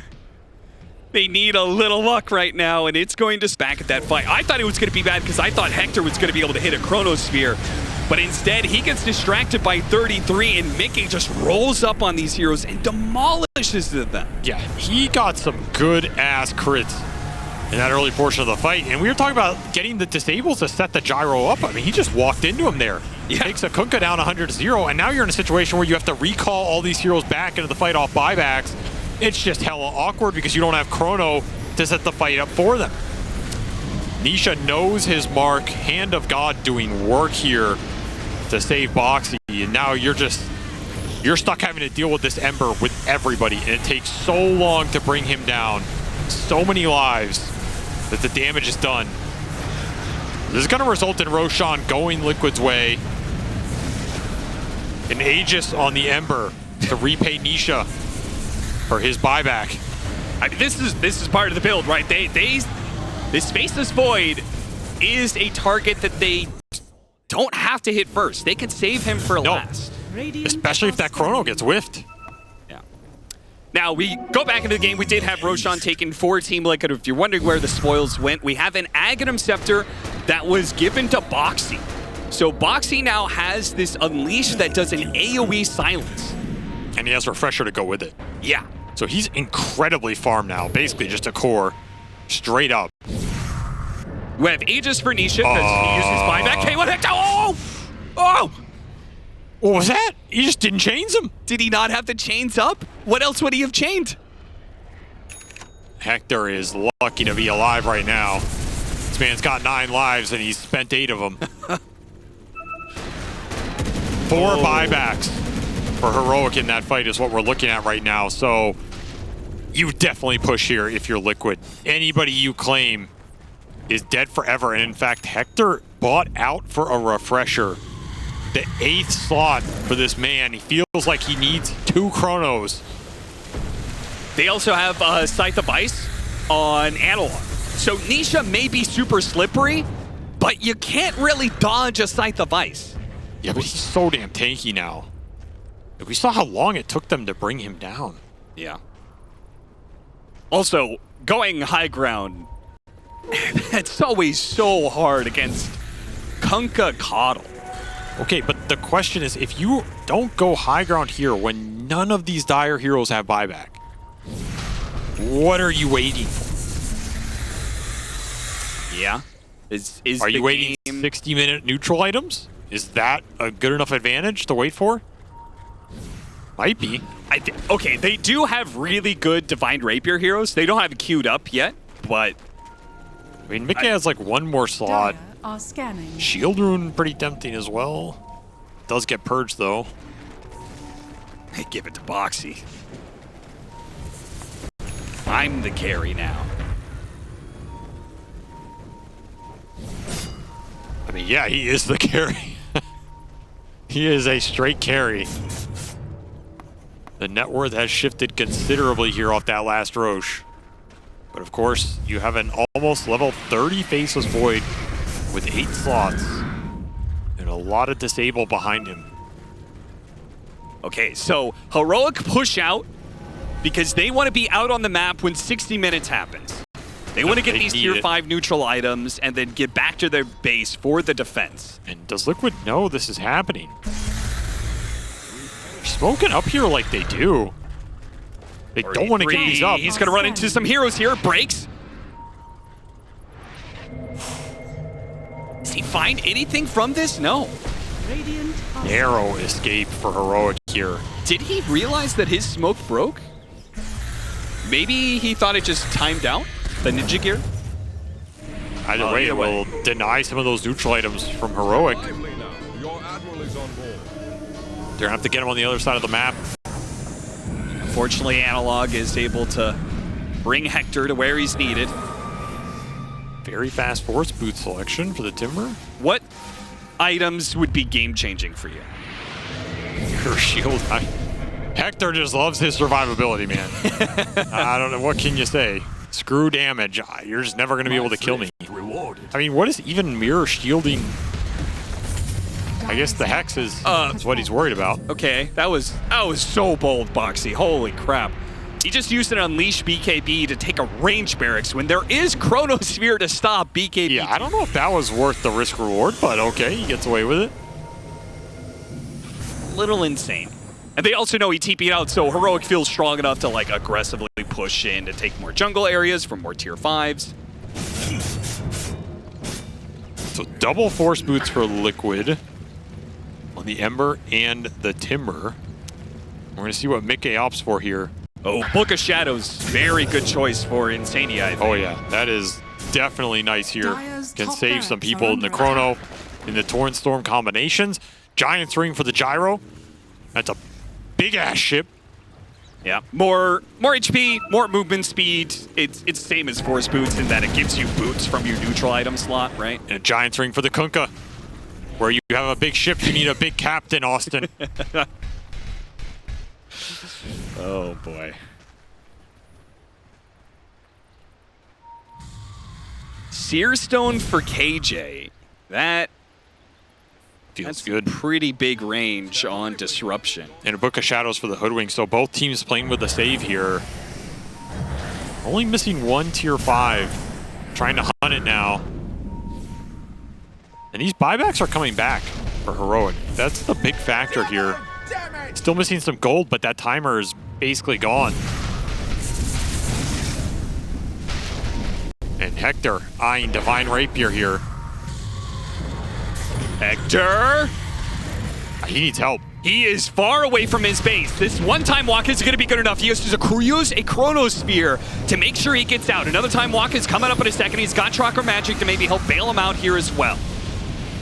So that's okay for now. Wait, Boxy goes in. He's found his Analog. He found his mark. That's exactly who he wants. Real quick, refresh, jump away. Analog. He's out of here. So is Nisha, though. Everybody's resetting.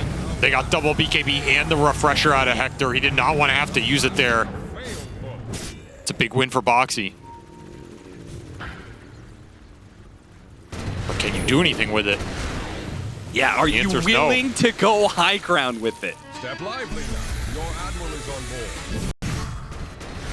Insania could buy out a Wind Waker right now if he wants. If he feels like his buyback is not as potent as having just another save, and I would agree, that's the right choice. The more these Wind Wakers that come out, the harder Hector's life's going to be. These Chronos are just not as reliable. You have to deal with Book of Shadows, multiple Wind Wakers. The Wind Waker will come back into an X still. Trying to start for it. Chronosphere. He got the save. There is no save for this Gyrocopter as a result. Meanwhile, though, Nisha jump straight to the back line with 33 and Boxy. They demolish those supports, man. They're gone. Can K1 Hector stop the retreat now? Boxy's knocked up in the air, tied away, pulled back, popped his BKB. Now he challenges Hector to a boxing match. Throws out some punches, but now it's Unleashed is out of cooldown and brought back into the X by the hook. Now 33, tries to look for Analog, but once again, Heroic is kiting out Liquid. With the invisibilities, the Glimmer Capes, the neutral items, they're struggling to be able to get their hands on these heroes without the disables that were provided by Boxy. 33's making a run for it. He's got a Wind Waker, he's got Timber Chains. Can't get out, though. Is he gonna stay ahead of the X? It's looking good. Force Boots guarantees it, yeah. He's gone. A dangerous push from Liquid goes pretty wrong there, as, like you said, the save got caught in the Chrono, along with the Gyro, so no Book of Shadows, no Wind Waker to bail the Gyro out. They just have to commit their own assault on that back line. No buybacks were there for either of the supports. They're coming up now. But again, that was a fight where Liquid can end the game if they take it well and eliminate the buyback capacity. Nisha trying to save the buybacks for his team is going to cut the wave. One range creep remaining, though. Should be able to deal with it with a slight, no problem. 60 seconds for Hector's Chrono here. It does mean backdoor protection went down for a second there. Hector daring the high ground by himself, has to use the BKB. An Aghanim Scepter for the Timber Saw means that he can kind of stand toe-to-toe against anybody. 20 more seconds. Another creep wave coming in. This would be Megas. Heroic can claim it. Nisha's gonna come back and try and kill that wave. Is Heroic gonna be able to do anything to stop it? Scythe goes. Analog coming in, throws out the Chakra. I mean, Hector just wants buildings here. Just see if they can get the Megas. 5 more seconds till the Gyrocopter's back up. He's almost here. And Heroic say that's not enough time to be able to get the melee barracks. Under attack. They back. I mean, this is going to the next Roshan now. It is respawned up top. It's another Ag Scepter. Don't even know who you'd give it to here. Yeah, who doesn't have Money. Ag Scepters at this point? The Hoodwink, I guess, is pretty garbage. Dude, it's gonna be Insania. We're gonna see Martyrdom. Do you even know what that does, Avery? Yeah, it's global heal. Grants Persuaded Creep's Martyrdom ability. Sacrifice the life of this unit to heal an ally or damage an enemy with the current level Hand of God. He can kill his creeps to give somebody a heal. I guarantee you he has never used it once in his entire life. And he will probably not pick it up simply because he has never used it his entire life. They have nobody else to give it to, though. Do you kill it? Does he not want the extra net worth? I mean, no, he'd definitely take it, but they're just gonna leave it? I mean, somebody has to claim this.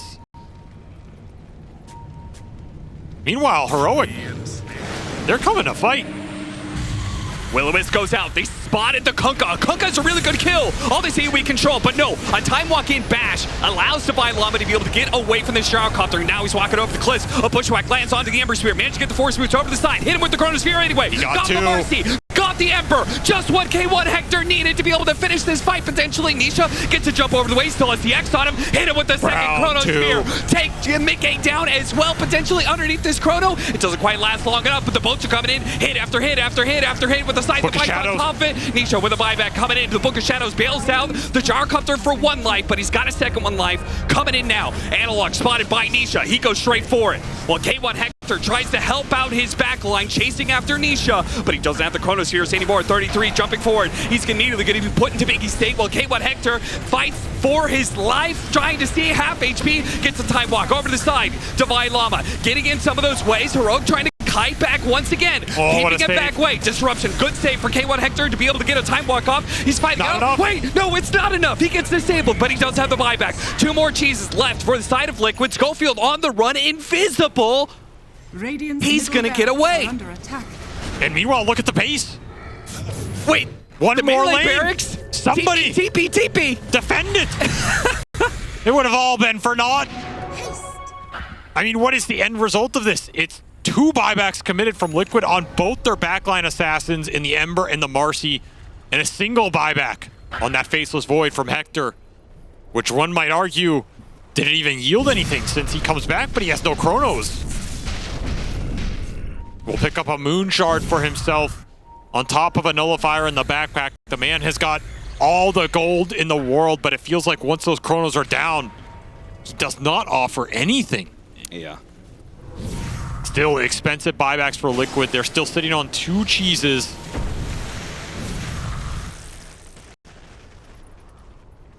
$30,000 net worth lead for Team Liquid. 2 cheeses. Oh, we have it. We have the martyrdom. He finally took that X. He will claim it here.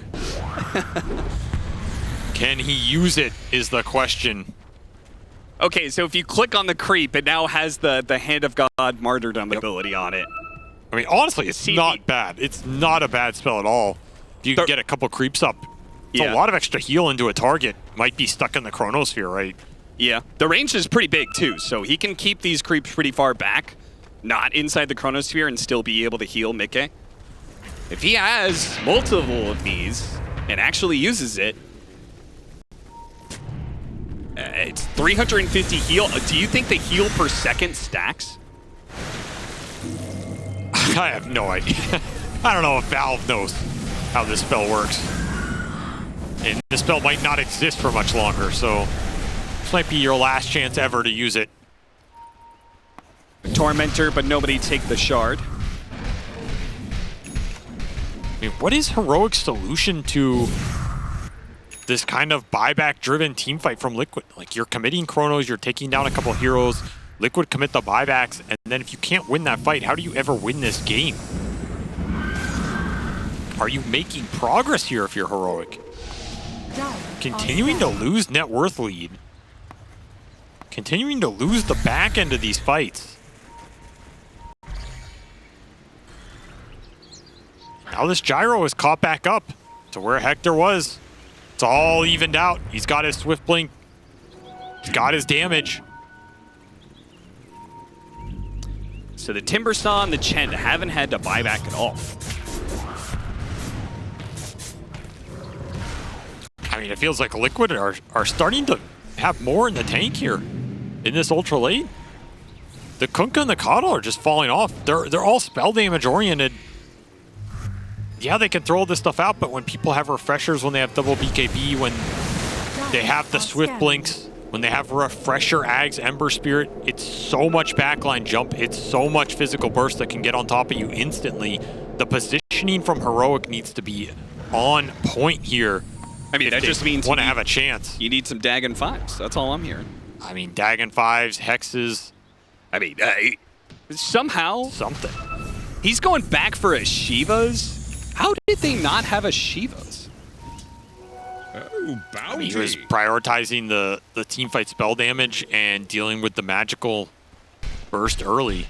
Well, now you just amped up your magic damage by 15%. It's a big item to pick up here. And Octarine's the only thing you're missing.